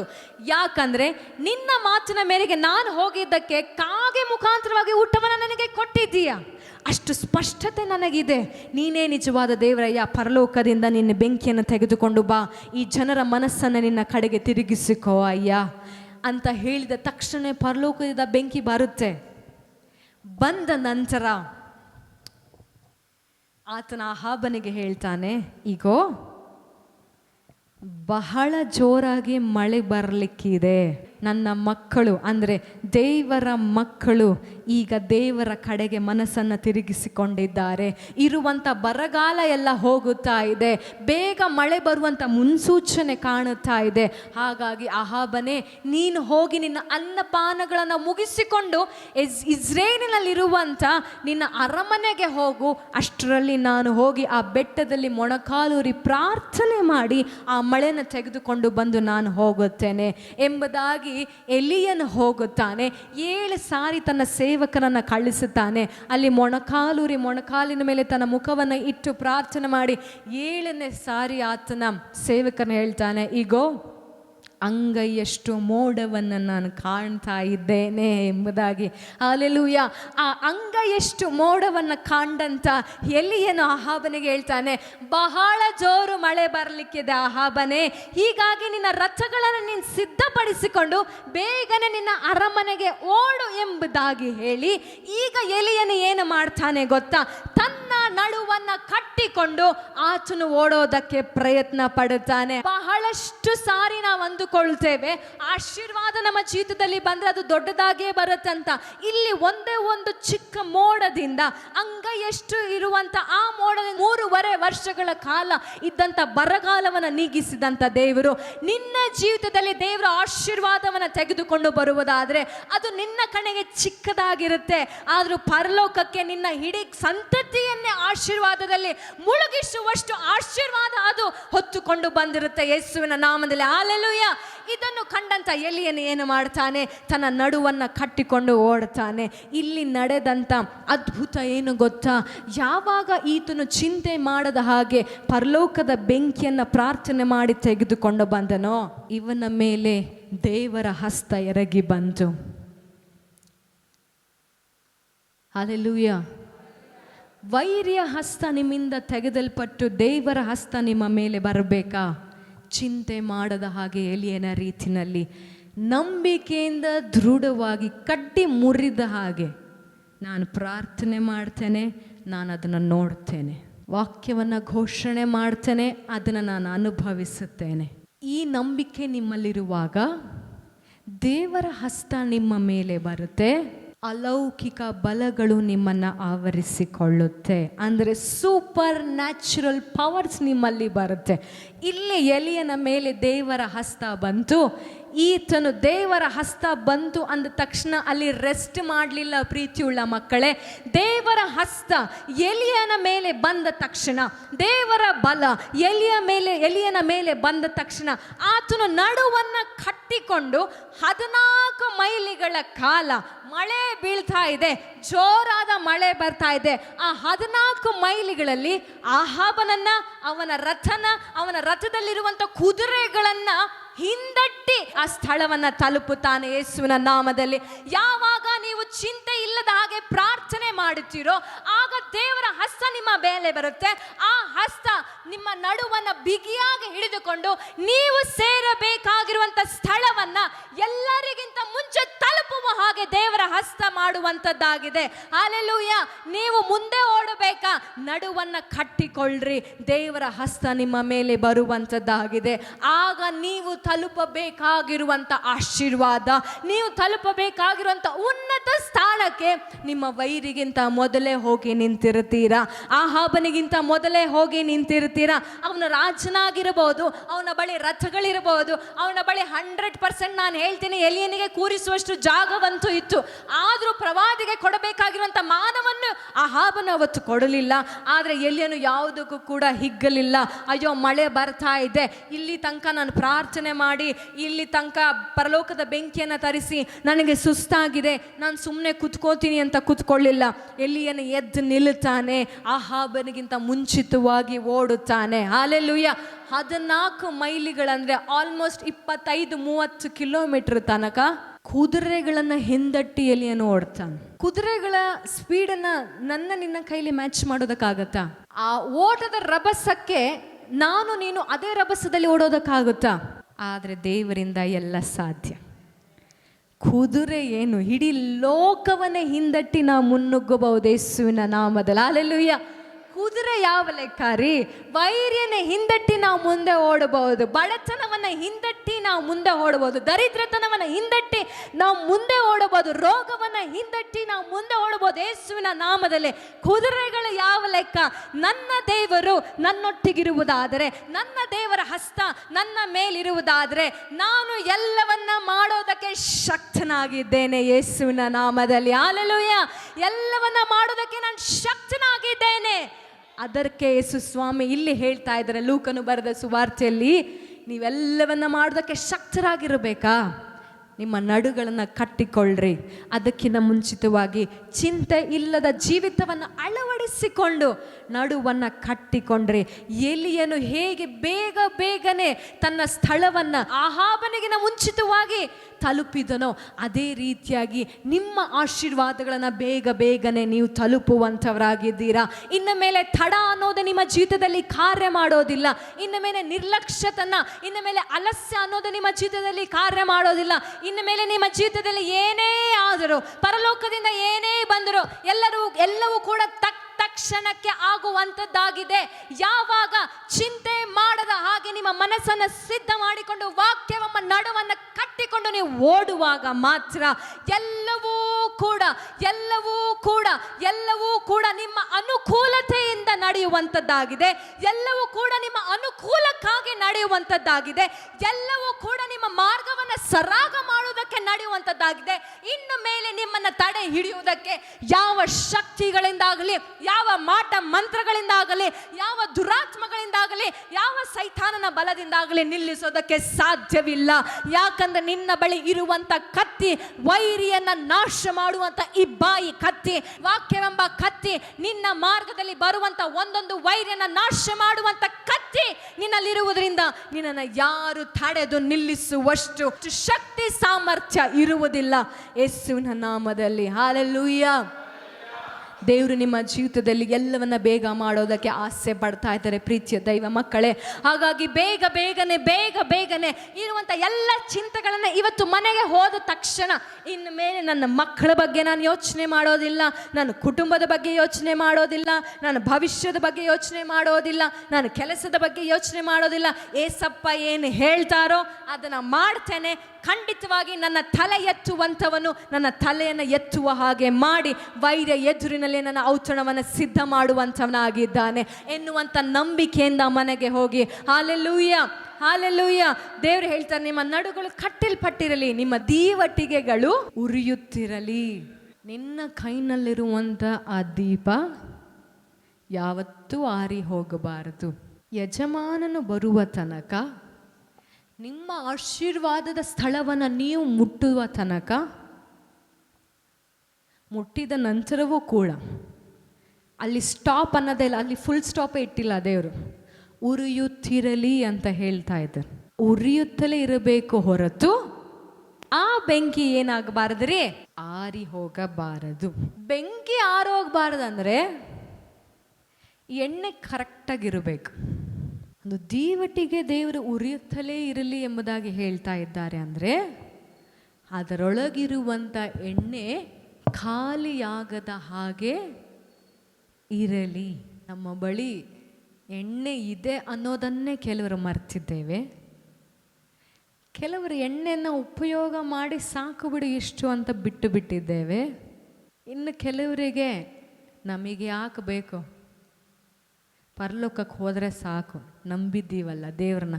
ನಿರಂತರ ದೇವರೊಟ್ಟಿಗೆ ನಿಮ್ಮ ಮಾತುಕತೆಗಳು ನಡೆಯುತ್ತಿರುವುದಾದರೆ, ನಿರಂತರ ದೇವರೊಟ್ಟಿಗೆ ನಿಕಟವಾದಂಥ ಸಂಬಂಧ ಇರುವುದಾದರೆ ಆ ಎಣ್ಣೆ ನಿಮ್ಮಲ್ಲಿ ಖಾಲಿ ಆಗೋದಿಲ್ಲ. ಎಷ್ಟರ ಮಟ್ಟಿಗೆ ನೀವು ದೇವರೊಟ್ಟಿಗೆ ಸಮಯವನ್ನು ಕಳೆಯುತ್ತೀರೋ ಅಷ್ಟು ದೇವರಿಂದ ಆ ಅಭಿಷೇಕದ ಎಣ್ಣೆಯನ್ನು ನೀವು ಎಳೆಯಬಹುದು. ಯಾವ ಎಣ್ಣೆ ಬಗ್ಗೆ ನಾನು ಮಾತನಾಡ್ತಾ ಇದ್ದೇನೆ ಅಂದರೆ, ದೇವರು ನಿನ್ನನ್ನು ತಾಯಿಯ ಗರ್ಭದಲ್ಲಿರುವಾಗಲೇ ನನ್ನ ಮಗಳು ಇದೇ ರೀತಿಯಾಗಿರಬೇಕು, ಇದನ್ನೇ ಮಾಡಬೇಕು, ಇದೇ ರೀತಿಯಾಗಿ ಜೀವಿಸಬೇಕು, ನಾನು ಇವಳನ್ನು ಆರಿಸಿಕೊಂಡಿದ್ದೇನೆ, ನಾನು ಇವನನ್ನು ಆರಿಸಿಕೊಂಡಿದ್ದೇನೆ ಎಂಬುದಾಗಿ ಅವತ್ತೇ ಅಭಿಷೇಕದ ಮುದ್ರನ ನಿಮ್ಮ ಮೇಲೆ ಹಾಕಿದ್ದಾರಲ್ಲ, ಆ ಅಭಿಷೇಕದ ಎಣ್ಣೆಯನ್ನು ನಾನು ಹೇಳ್ತಾ ಇದ್ದೇನೆ. ಯಾರು ಕೂಡ ಏಕಾಏಕಿಯಾಗಿ ಅಭಿಷೇಕಿಸಲ್ಪಡೋದಿಲ್ಲ. ಹಾಲೆಲೂಯ. ದಾವೀದನು ಅಭಿಷೇಕಿಸಲ್ಪಡುವುದಕ್ಕಿಂತ ಮುಂಚಿತವಾಗಿ ಆತನು ಕಾಡುಗಳಲ್ಲಿರುವಾಗ ತನ್ನ ಕುರಿಗಳನ್ನು ಮೇಯಿಸುವಾಗ ದೇವರಿಗೆ ಸ್ತುತಿಗಾನವನ್ನು ಸಲ್ಲಿಸ್ತಾ ಇದ್ದನು, ದೇವರಿಗೆ ಘನಗಳನ್ನು ಸಲ್ಲಿಸ್ತಾ ಇದ್ದನು, ದೇವರನ್ನು ಕೊಂಡಾಡುತ್ತಾ ಇದ್ದನು, ದೇವರೊಟ್ಟಿಗೆ ಸಂಭಾಷಣೆಗಳನ್ನು ಮಾಡುತ್ತಾ ಇದ್ದನು. ಅದಕ್ಕೆ ಗೋಲಿಯಾತನ ಎದುರಾಗುವಾಗ ಹೇಳ್ತಾನೆ, ನನಗೆ ಒಬ್ಬ ದೇವರು ಗೊತ್ತು, ನನ್ನೊಟ್ಟಿಗಿರುವಂಥ ನನ್ನ ದೇವರು ಗೊತ್ತು, ಆತನು ನನ್ನನ್ನು ಸಿಂಹಗಳ ಬಾಯಿಂದಲೂ ಕರಡಿಗಳ ಬಾಯಿಂದಲೂ ತಪ್ಪಿಸಿದ್ದಾನೆ ಅಂದ ಮೇಲೆ ಗೋಲಿಯಾತನೇ, ಆ ನಿಜವಾದಂಥ ದೇವರು ನಿನ್ನ ಬಾಯಿಂದಲೂ ಕೂಡ ನಿನ್ನ ಕೈಯಿಂದಲೂ ಕೂಡ ನನ್ನನ್ನು ತಪ್ಪಿಸೋದಕ್ಕೆ ಶಕ್ತನಾಗಿದ್ದಾನೆ ಎಂಬುದಾಗಿ ದಾವೀದನು ಅಷ್ಟು ಧೈರ್ಯವಾಗಿ ಹೇಳೋದಕ್ಕೆ ಹೇಗೆ ಸಾಧ್ಯವಾಯಿತು ಗೊತ್ತಾ? ಆತನು ಹಗಲು ರಾತ್ರಿ ದೇವರೊಟ್ಟಿಗೆ ಸಮಯ ಕಳೆಯುತ್ತಾ ಇದ್ದನು. ಅದೇ ಕಾರಣಕ್ಕಾಗಿ ಸಮುವೇಲನು ಅವನ ಎಲ್ಲ ಅಣ್ಣ ತಮ್ಮಂದಿರನ್ನ ಬಿಟ್ಟು ದಾವೀದನಿಗೆ ಮಾತ್ರ ಎಣ್ಣೆಯನ್ನು ಹೊಯ್ದನು. ಹಲ್ಲೆಲೂಯಾ. ಎಣ್ಣೆ ಪರಲೋಕದಿಂದ ಬರುತ್ತೆ, ಅದನ್ನು ಹೆಚ್ಚಿಸಿಕೊಳ್ಳೋದು ನಿನ್ನ ಕೈಯಲ್ಲಿದೆ. ಅಭಿಷೇಕ ಮೇಲಿಂದ ಬರುತ್ತೆ, ಅದನ್ನು ಹೆಚ್ಚಿಸಿಕೊಳ್ಳೋದು ನಿನ್ನ ಕೈನಲ್ಲಿದೆ. ದಾವೀದನು ಕೆಲವು ತಪ್ಪುಗಳನ್ನು ಮಾಡಿ ಅದನ್ನು ಕಳೆದುಕೊಂಡನು, ಆದರೆ ಮತ್ತೆ ಆತನು ದೇವರಿಗೆ ಹತ್ತಿರವಾಗಿ ಆ ಎಣ್ಣೆಯನ್ನು ಪಡೆದುಕೊಂಡನು. ಮತ್ತಾಯನು ಬರೆದ ಸುವಾರ್ತೆ 25ನೇ ಅಧ್ಯಾಯದಲ್ಲಿ 10 ಕನ್ಯೆಯರ ಬಗ್ಗೆ ತಿಳಿಸಲ್ಪಟ್ಟಿದೆ. ಮತ್ತಾಯ 25 1-4 ವಚನ. ಇದನ್ನು ಹೇಳಿ ನಾನು ಮುಗಿಸುತ್ತೇನೆ. ಆಗ ಪರಲೋಕ ರಾಜ್ಯವು ಆರತಿಗಳನ್ನು ತೆಗೆದುಕೊಂಡು ಮದಲಿಂಗನನ್ನು ಎದುರುಗೊಳ್ಳುವುದಕ್ಕೆ ಹೊರಟಂತ 10 ಕನ್ಯರಿಗೆ ಹೋಲಿಕೆ ಆಗಿರುವುದು. ಅವರಲ್ಲಿ 5 ಮಂದಿ ಬುದ್ಧಿ ಇಲ್ಲದವರು, 5 ಮಂದಿ ಬುದ್ಧಿವಂತೆಯರು. ಬುದ್ಧಿ ಇಲ್ಲದವರು ತಮ್ಮ ಆರತಿಗಳನ್ನು ತಕ್ಕೊಂಡರು. ಆದರೆ ಈಗ ನಾವು ಹೀಗಿದ್ದೇವೆ, ನಮಗೆ ಗೊತ್ತು ದೇವರಿಗೋಸ್ಕರ ಹತ್ತಿ ಉರಿತಾ ಇರಬೇಕು ಅಂತ ಗೊತ್ತು, ನಿತ್ಯ ನಿರಂತರ ಪರಲೋಕ ರಾಜ್ಯವನ್ನು ನಾವು ಸೇರಬೇಕಂತ ಗೊತ್ತು. ಆದರೆ ಆ ಉರಿಯೋದಕ್ಕೆ ಬೇಕಾಗಿರುವಂಥ ಎಣ್ಣೆಯನ್ನು ನಾವು ಬಿಟ್ಟಿದ್ದೇವೆ. ಇನ್ನು 5 ಬುದ್ಧಿವಂತರು ನೋಡೋಣ. ಇನ್ನು 5 ಬುದ್ಧಿವಂತರು ಏನು ಮಾಡ್ತಾರೆ ಅಂದರೆ, ಬುದ್ಧಿವಂತರು ತಮ್ಮ ಆರತಿಗಳು ಅಂದರೆ ತಮ್ಮ ದೀವಟಿಗೆಗಳು ಕೂಡ ಏನು ತೆಗೆದುಕೊಂಡ್ರಂತೆ? ಬುದ್ಧಿವಂತರು ತಮ್ಮ ಆರತಿಗಳು ಕೂಡ ಪಾತ್ರೆಗಳನ್ನ ತೆಗೆದುಕೊಂಡ್ರಂತೆ. ಹಲ್ಲೆಲೂಯ. ಪಾತ್ರೆಗಳಲ್ಲಿ ಎಣ್ಣೆನ ತಕ್ಕೊಂಡ್ರು. ನನ್ನಲ್ಲಿ ನಿನ್ನಲ್ಲಿ ಏನು ಗೊತ್ತಾ ಇರುವಂಥ ಬಲಹೀನತೆ? ಎಣ್ಣೆ ಬೇಕು, ಆ ಕ್ಷಣಕ್ಕೆ ಮಾತ್ರ ಬೇಕು ನಮಗೆ. ಎಕ್ಸ್ಟ್ರಾ ಎಲ್ಲ ಸ್ಟೋರ್ ಮಾಡ್ಕೊಳ್ಳೋ ಕೆಪಾಸಿಟಿ ನಮಗಿಲ್ಲ, ನಮಗೆ ಬೇಡ. ಭಾನುವಾರ ಮಾತ್ರ ಸಾಕು ನಮಗೆ ಅಭಿಷೇಕ, ವಾರ ಪೂರ್ತಿ ಎಲ್ಲ ಬೇಡ. ನಾವು ಕತ್ಲಲ್ಲೇ ಇರ್ತೀವಿ ಬೇಕಾದ್ರೆ, ಭಾನುವಾರಕ್ಕೆ ಮಾತ್ರ ಆ ಬೆಳಕು ನಮಗೆ ಕಾಣಿಸ್ಬೇಕು, ಅಭಿಷೇಕದ ಅನುಭವ ಆಗಬೇಕು. ಅಲ್ಲಿಂದ ಮನೆಗೆ ಹೋದ ತಕ್ಷಣ ಏನು ಬೇಡ. ಹಲ್ಲೆಲೂಯ. ಬುದ್ಧಿವಂತರ ಲಕ್ಷಣ ಏನು ಗೊತ್ತಾ? ಪಾತ್ರೆಗಳನ್ನ ಹಿಡಿದುಕೊಂಡು ಆ ಯಜಮಾನನ ಹತ್ರ ಎಕ್ಸ್ಟ್ರಾ ದುಡ್ಡು ಕೊಟ್ಟು, ಎಕ್ಸ್ಟ್ರಾ ಸಮಯ ಕೊಟ್ಟು, ಎಕ್ಸ್ಟ್ರಾ ಫಾಸ್ಟಿಂಗ್ ಮಾಡಿ, ಎಕ್ಸ್ಟ್ರಾ ಪ್ರಾರ್ಥನೆ ಮಾಡಿ ಪರಲೋಕದಿಂದ ಎಣ್ಣೆಯನ್ನು ತೆಗೆದುಕೊಳ್ಳುತ್ತಾರೆ. ನಾವು ಎಕ್ಸ್ಟ್ರಾ ಬಿಡಿ, ಇರೋ ಪ್ರಾರ್ಥನೆನೇ ಮಾಡ್ತಾ ಇಲ್ಲ, ಇರೋ ಬೈಬಲ್ನೇ ಓದುತ್ತಾ ಇಲ್ಲ. ಇನ್ನು ನಮಗೆ ಯಜಮಾನನು ನಮಗೆ ಉನ್ನತ ಸ್ಥಾನಕ್ಕೆ ತೆಗೆದುಕೊಂಡು ಹೋಗಿ ಕೊಡುವಂಥ ಔತಣವನ್ನು ನಾವು ಹೇಗೆ ಅಪೇಕ್ಷೆ ಮಾಡಬಹುದು? ಹೇಗೆ ಅಪೇಕ್ಷೆ ಮಾಡೋದು? ಹೇಗೆ ಆಗತ್ತಾ? ಬೆಳಕಿಲ್ಲದ ಹಾಗೆ, ನಮ್ಮ ದೀವಿಟಿಗೆ ಉರಿಯದ ಹಾಗೆ, ನಾವು ಓಡುತ್ತಿರುವಂಥ ಮಾರ್ಗ ಸರಿ ಇದೆಯಾ ಇಲ್ವಾ ಅಂತ ಗೊತ್ತಾಗೋದಾದ್ರೂ ಹೇಗೆ ನಮಗೆ? ನಾವು ಹೋಗುತ್ತಿರುವಂಥ ಮಾರ್ಗದಲ್ಲಿ ತಂದೆಯಾದ ದೇವರು ಔತಣವನ್ನು ಸಿದ್ಧಪಡಿಸುತ್ತಾ ಇದ್ದಾನೆ ಅಂತ ಗೊತ್ತಾಗೋದಾದ್ರೂ ಹೇಗೆ ನಮಗೆ? ಯಾಕೆ ದೇವರು ದೀವಟಿಗೆ ನಿಮ್ಮ ಕೈನಲ್ಲಿ ಯಾವಾಗಲೂ ಉರಿತಾ ಇರಲಿ ಎಂಬುದಾಗಿ ಹೇಳ್ತಾರೆ ಗೊತ್ತಾ? ನೀವು ನಡೆಯುತ್ತಿರುವಂಥ ಮಾರ್ಗದಲ್ಲಿ ಅದು ಬೆಳಕಾಗಿರಬೇಕು, ನೀವು ಸರಿಯಾದ ಮಾರ್ಗದಲ್ಲಿ ನಡೆಯಬೇಕು. ಆಗ ಮಾತ್ರ ತಂದೆಯಾದ ದೇವರು ನಿಮಗೆ ಔತಣ ಸಿದ್ಧಪಡಿಸಿರುವಂಥ ಸ್ಥಳಕ್ಕೆ ನೀವು ಹೋಗೋದಕ್ಕೆ ಸಾಧ್ಯ. Hallelujah, hallelujah. ಅಷ್ಟು ಮಾತ್ರವಲ್ಲ, ಆ ಎಣ್ಣೆ ಯಾವಾಗಲೂ, ಆ ಬೆಂಕಿ ಯಾವಾಗಲೂ ಉರಿಯುತ್ತಿರುವುದಾದರೆ ಆಗ ತಂದೆಯಾದ ದೇವರು ನಿಮಗೆ ಒಂದು ದಿನ ಹೇಳ್ತಾರೆ, ಬಲ ನಂಬಿಗಸ್ತ ಆಳೆ, ನಾನು ಕೊಟ್ಟಿರುವಂಥ ಕೆಲಸವನ್ನು, ನಾನು ಕೊಟ್ಟಿರುವಂಥ ಅಭಿಷೇಕವನ್ನು ಕಳೆದುಕೊಳ್ಳದ ಹಾಗೆ, ಕಡಿಮೆ ಮಾಡಿಕೊಳ್ಳದ ಹಾಗೆ, ಖಾಲಿ ಮಾಡಿಕೊಳ್ಳದ ಹಾಗೆ ಪ್ರತಿದಿನ ನನ್ನ ಸನ್ನಿಧಾನದಲ್ಲಿ ಕೂತು ನನ್ನಿಂದ ಅಭಿಷೇಕವನ್ನು ಸೆಳೆದುಕೊಂಡು ಈಗಲೂ ಕೂಡ ತುಂಬಿ ಹೊರಸೂಸುವ ಹಾಗೆ ನಿನ್ನ ಕೈನಲ್ಲಿ ಇಟ್ಟುಕೊಂಡಿದ್ದೀಯಾ. ಹಾಗಾಗಿ ನಿನಗೆ ಏನಿದೆಯೋ ಅದರಲ್ಲಿ 2ರಷ್ಟು 4ರಷ್ಟು 100ರಷ್ಟು ಕೊಟ್ಟು ನಿನ್ನನ್ನು ಆಶೀರ್ವಾದ ಮಾಡುತ್ತೇನೆ ಎಂಬುದಾಗಿ ತಂದೆಯಾದ ದೇವರು ನಿನ್ನನ್ನು ನೋಡಿ ಸಂತೋಷ ಪಡುವಂಥವನಾಗಿದ್ದಾನೆ. Hallelujah, hallelujah. ಅಭಿಷೇಕವನ್ನು ನಾವು ಕಳೆದುಕೊಳ್ಳಬಾರದ್ರೆ, ಅಭಿಷೇಕವನ್ನು ನಾವು ಸಾಯಿಸಬಾರದು. ನನ್ನ ಮೇಲೆ ನಿನ್ನ ಮೇಲೆ ಇರುವಂಥ ಅಭಿಷೇಕವನ್ನು, ನನ್ನನ್ನು ನಿನ್ನನ್ನು ಬಿಟ್ಟರೆ ಬೇರೆ ಯಾರ ಕೈಯಿಂದಾನು ನಾಶ ಮಾಡೋದಕ್ಕೆ ಆಗೋದಿಲ್ಲ. ಸೌಲನ ಮೇಲಿದಂಥ ಅಭಿಷೇಕವನ್ನು ಸೌಲನೇ ಕಳೆದುಕೊಂಡನೇ ಹೊರತು ದಾವಿದನು ಅದನ್ನು ಕಿತ್ತುಕೊಳ್ಳೋದಕ್ಕೆ ಆಗಲಿಲ್ಲ. ದಾವಿದನ ಅಭಿಷೇಕ ದಾವಿದನದು, ಸೌಲನ ಅಭಿಷೇಕ ಸೌಲನದು. ಇವತ್ತು ನನ್ನ ಮೇಲಿರುವಂಥ ಅಭಿಷೇಕವನ್ನು ಬೇರೆ ಯಾರು ಕಿತ್ತುಕೊಳ್ಳೋದಕ್ಕೆ ಸಾಧ್ಯವಿಲ್ಲ. ಇವತ್ತು ನಿಮ್ಮ ಮೇಲಿರುವಂಥ ಅಭಿಷೇಕವನ್ನು ಕೂಡ ಯಾರೂ ಕಿತ್ತುಕೊಳ್ಳೋದಕ್ಕೆ ಸಾಧ್ಯವಿಲ್ಲ, ಯಾರು ಅದನ್ನು ಕಸಿದುಕೊಳ್ಳೋದಕ್ಕೆ ಸಾಧ್ಯವಿಲ್ಲ, ಯಾರು ಅದನ್ನು ತುಳಿಯುವುದಕ್ಕೂ ಕೂಡ ಸಾಧ್ಯವಿಲ್ಲ. ನಿನಗೆ ಕೊಟ್ಟಿರುವಂಥ ಅಭಿಷೇಕವನ್ನು ದೇವರು ನಿನಗೆ ಮಾತ್ರ ಕೊಡುತ್ತಾನೆ, ನಿನ್ನನ್ನು ಮಾತ್ರ ಉನ್ನತ ಸ್ಥಾನಕ್ಕೆ ಏರಿಸುವಂಥವನಾಗಿದ್ದಾನೆ. ಹಾಗಾಗಿ ಇನ್ನೊಬ್ಬರನ್ನು ನೋಡಿ ಹೊಟ್ಟೆ ಕಿಚ್ಚು ಪಡಬೇಡ್ರಿ. ಇವರು ಹೇಗೆ ಬೆಳೀತಾ ಇದ್ದಾರೆ, ಇವರು ಹೇಗೆ ಇಂಥ ಪ್ರವಾದನೆಗಳನ್ನು ಮಾಡ್ತಾ ಇದ್ದಾರೆ, ಇವರು ಹೇಗೆ ವಾಕ್ಯಗಳನ್ನು ಸ್ಪಷ್ಟವಾಗಿ ಹೇಳ್ತಾರೆ, ಇವರು ಹೇಗೆ ಗುಡಾರ್ಥಗಳನ್ನು ಹೇಳ್ತಾರೆ ಅಂತ. ಅವರಿಗೆ ಕೊಟ್ಟ ಅಭಿಷೇಕ ಅವರದ್ದು, ನಿನಗೆ ಕೊಟ್ಟ ಅಭಿಷೇಕ ನಿನ್ನದು. ನಿನ್ನದಾಗಿಯೇ ಹೊರಗೆ ಬರಬೇಕು ಹೊರತು ಅವರ ರೀತಿಯಾಗಿ ಹೊರ ಬರೋದಕ್ಕೆ ದೇವರಿಗೆ ಇಷ್ಟ ಇಲ್ಲ. ನಿನ್ನ ಹೆಸರು ಪ್ರಖ್ಯಾತಿಗೆ ಬರಬೇಕೆಂಬುದಾಗಿ ಪ್ರತಿಯೊಬ್ಬರಿಗೂ ದೇವರು ಅವರವರ ಅಭಿಷೇಕವನ್ನು ಕೊಟ್ಟಿರುತ್ತಾರೆ. ಹೇಗೆ ಕೊಟ್ಟಿರುತ್ತಾರೆ? ಅವರ ಪ್ರಾರ್ಥನೆ ವಿಜ್ಞಾಪನೆ ಜೀವಿತಕ್ಕೆ ತಕ್ಕ ಹಾಗೆ ಕೊಟ್ಟಿರುತ್ತಾರೆ. ಅವರು ಎಷ್ಟು ಸಮಯಗಳನ್ನು ಕುಳಿತುಕೊಂಡು ದೇವರ ಸನ್ನಿಧಾನದಲ್ಲಿ ಆ ಎಣ್ಣೆಯನ್ನು ತೆಗೆದುಕೊಂಡಿರ್ತಾರೆ ಅನ್ನೋದರ ಮೇಲೆ ದೇವರ ಅಭಿಷೇಕವನ್ನು ಕೊಟ್ಟಿರ್ತಾರೆ. ಯಜಮಾನನು ಬರುವಾಗ ಎಣ್ಣೆ ಇರುತ್ತಾ, ಖಾಲಿಯಾಗಿರುತ್ತಾ? ಯಾಕಂದರೆ ಬೆಂಕಿ ಉರಿಯೋದು ಮುಖ್ಯ, ಅದಕ್ಕೆ ಎಣ್ಣೆ ಮುಖ್ಯ. ಈ ಬುದ್ಧಿವಂತೆಯರು ಮಾಡಿದಂಥ ಕೆಲಸವನ್ನು ಇವತ್ತು ನಾನು ನೀನು ಮಾಡುವುದಾದರೆ, ಕೀರ್ತನೆಗಳು 23ನೇ ಅಧ್ಯಾಯ 56ನೇ ವಚನದಲ್ಲಿ ಈ ರೀತಿಯಾಗಿ ಸ್ಪಷ್ಟಪಡಿಸುತ್ತೆ, ವೈರಿಗಳ ಮುಂದೆ ನೀನು ನನಗೋಸ್ಕರ ಔತಣವನ್ನು ಸಿದ್ಧಪಡಿಸುತ್ತೀಯ, ನನ್ನ ತಲೆಗೆ ತೈಲವನ್ನು ಹಚ್ಚುತ್ತೀಯ. ಗಮನವಿಟ್ಟು ಕೇಳಿ, ನನ್ನ ತಲೆಗೆ ತೈಲವನ್ನು ಹಚ್ಚುತ್ತೀಯ, ನನ್ನ ಪಾತ್ರೆಯು ತುಂಬಿ ಹೊರಸೂಸುತ್ತೆ ಯೇಸುವಿನ ನಾಮದಲ್ಲಿ. ಹಲ್ಲೆಲೂಯ. ಆಗ ನನ್ನ ಬೆಂಕಿ ಯಾವಾಗಲೂ ಕೂಡ ಆರುವುದಿಲ್ಲ. ನಿಶ್ಚಯವಾಗಿ ನನ್ನ ಜೀವಮಾನದಲ್ಲೆಲ್ಲ ಶುಭವೂ ಕೃಪೆಯು ನನ್ನನ್ನು ಹಿಂಬಾಲಿಸುವುದು. ನಾನು ಸದಾಕಾಲವು ಯೆಹೋವನ ಮಂದಿರದಲ್ಲಿ ವಾಸಿಸುವೆನು. ಪಾತ್ರೆಯಲ್ಲಿರುವಂಥ ಎಣ್ಣೆ ತುಂಬಿ ಹೊರಸೂಸಬೇಕಾ? ಆತನು ನಿನ್ನ ತಲೆಗೆ ತೈಲವನ್ನು ಹಚ್ಚಬೇಕು. ಆತನು ನಿನ್ನ ತಲೆಗೆ ತೈಲವನ್ನು ಹಾಕಬೇಕಂದ್ರೆ ಆತನ ಪಾದ ಸನ್ನಿಧಾನದಲ್ಲಿ ನೀನು ಹಗಲಿರುಳು ಕೂತುಕೊಳ್ಳಬೇಕು.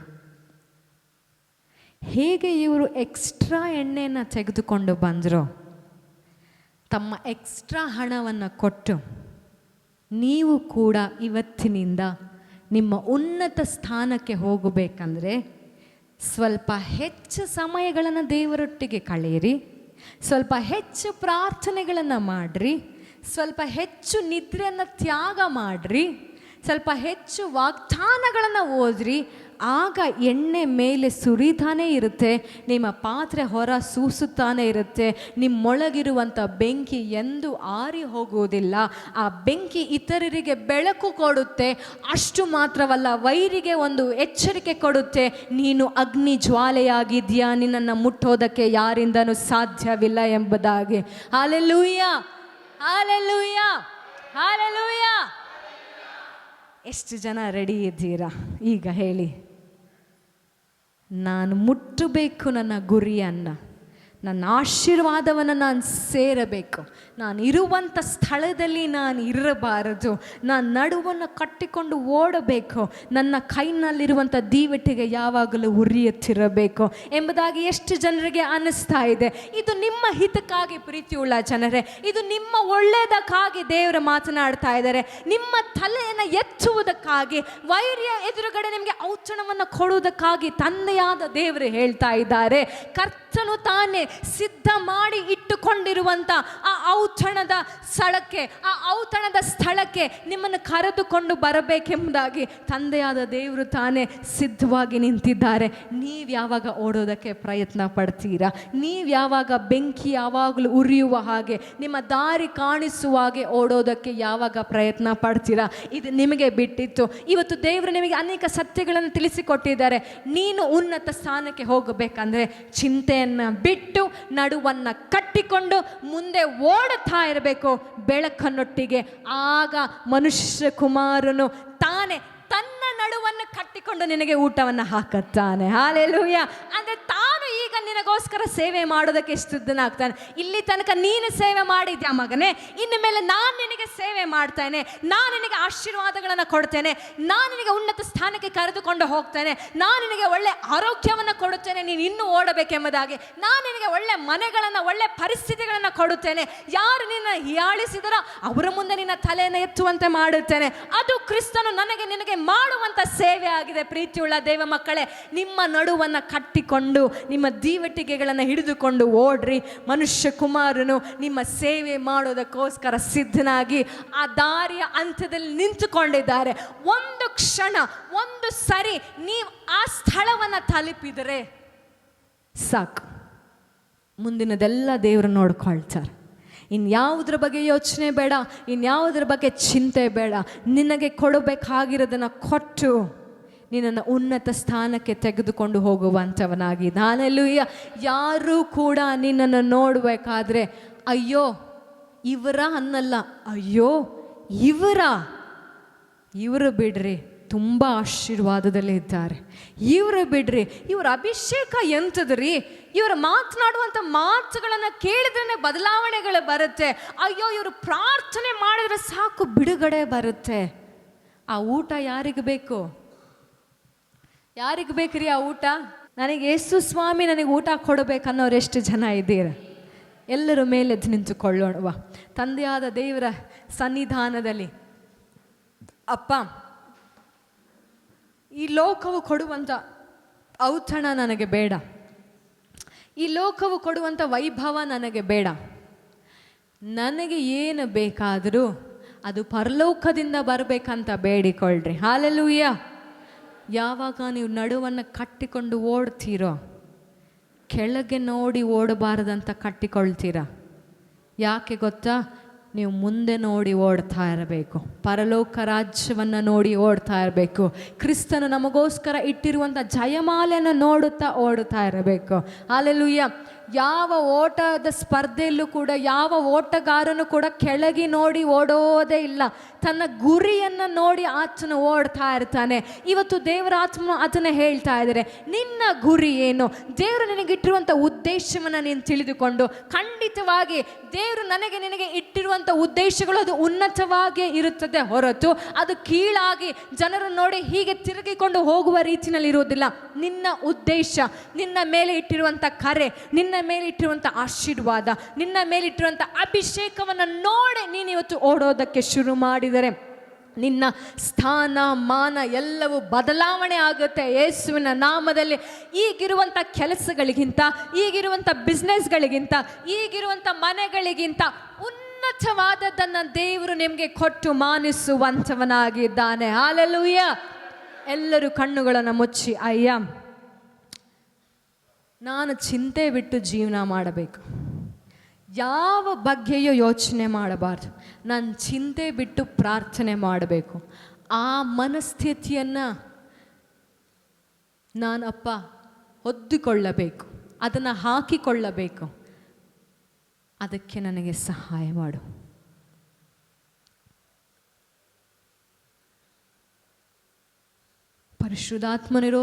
ಇರೋದೇ ನಮಗೆ ಸಹಾಯ ಮಾಡೋದಕ್ಕೆ. ಪ್ರೀತಿಯುಳ್ಳ ದೇವಜನರೇ, ನೀವಿವತ್ತು ದೇವರ ಬಳಿ ಕೇಳಿಕೊಂಡ್ರೆ, ಆತ್ಮನ ಬಳಿ ಕೇಳಿಕೊಂಡ್ರೆ, ನಿಮ್ಮ ಉನ್ನತ ಸ್ಥಾನಕ್ಕೆ ಬೇಕಾಗಿರುವಂಥ ಎಲ್ಲ ಮಾರ್ಗಗಳನ್ನು ತಂದೆಯಾದ ದೇವರ ಆತ್ಮನು ತಾನೆ ನಿನ್ನ ಜೊತೆಯಲ್ಲಿದ್ದು ಅದನ್ನು ನಿನಗೆ ತೋರಿಸಿ, ಅದನ್ನು ತೆರೆಯುವುದಕ್ಕೂ ಕೂಡ ಬೇಕಾಗಿರುವಂಥ ಬೀಗದ ಕೈಗಳನ್ನು ನಿನ್ನ ಕೈಗೆ ಕೊಡುವಂಥವನಾಗಿದ್ದಾನೆ.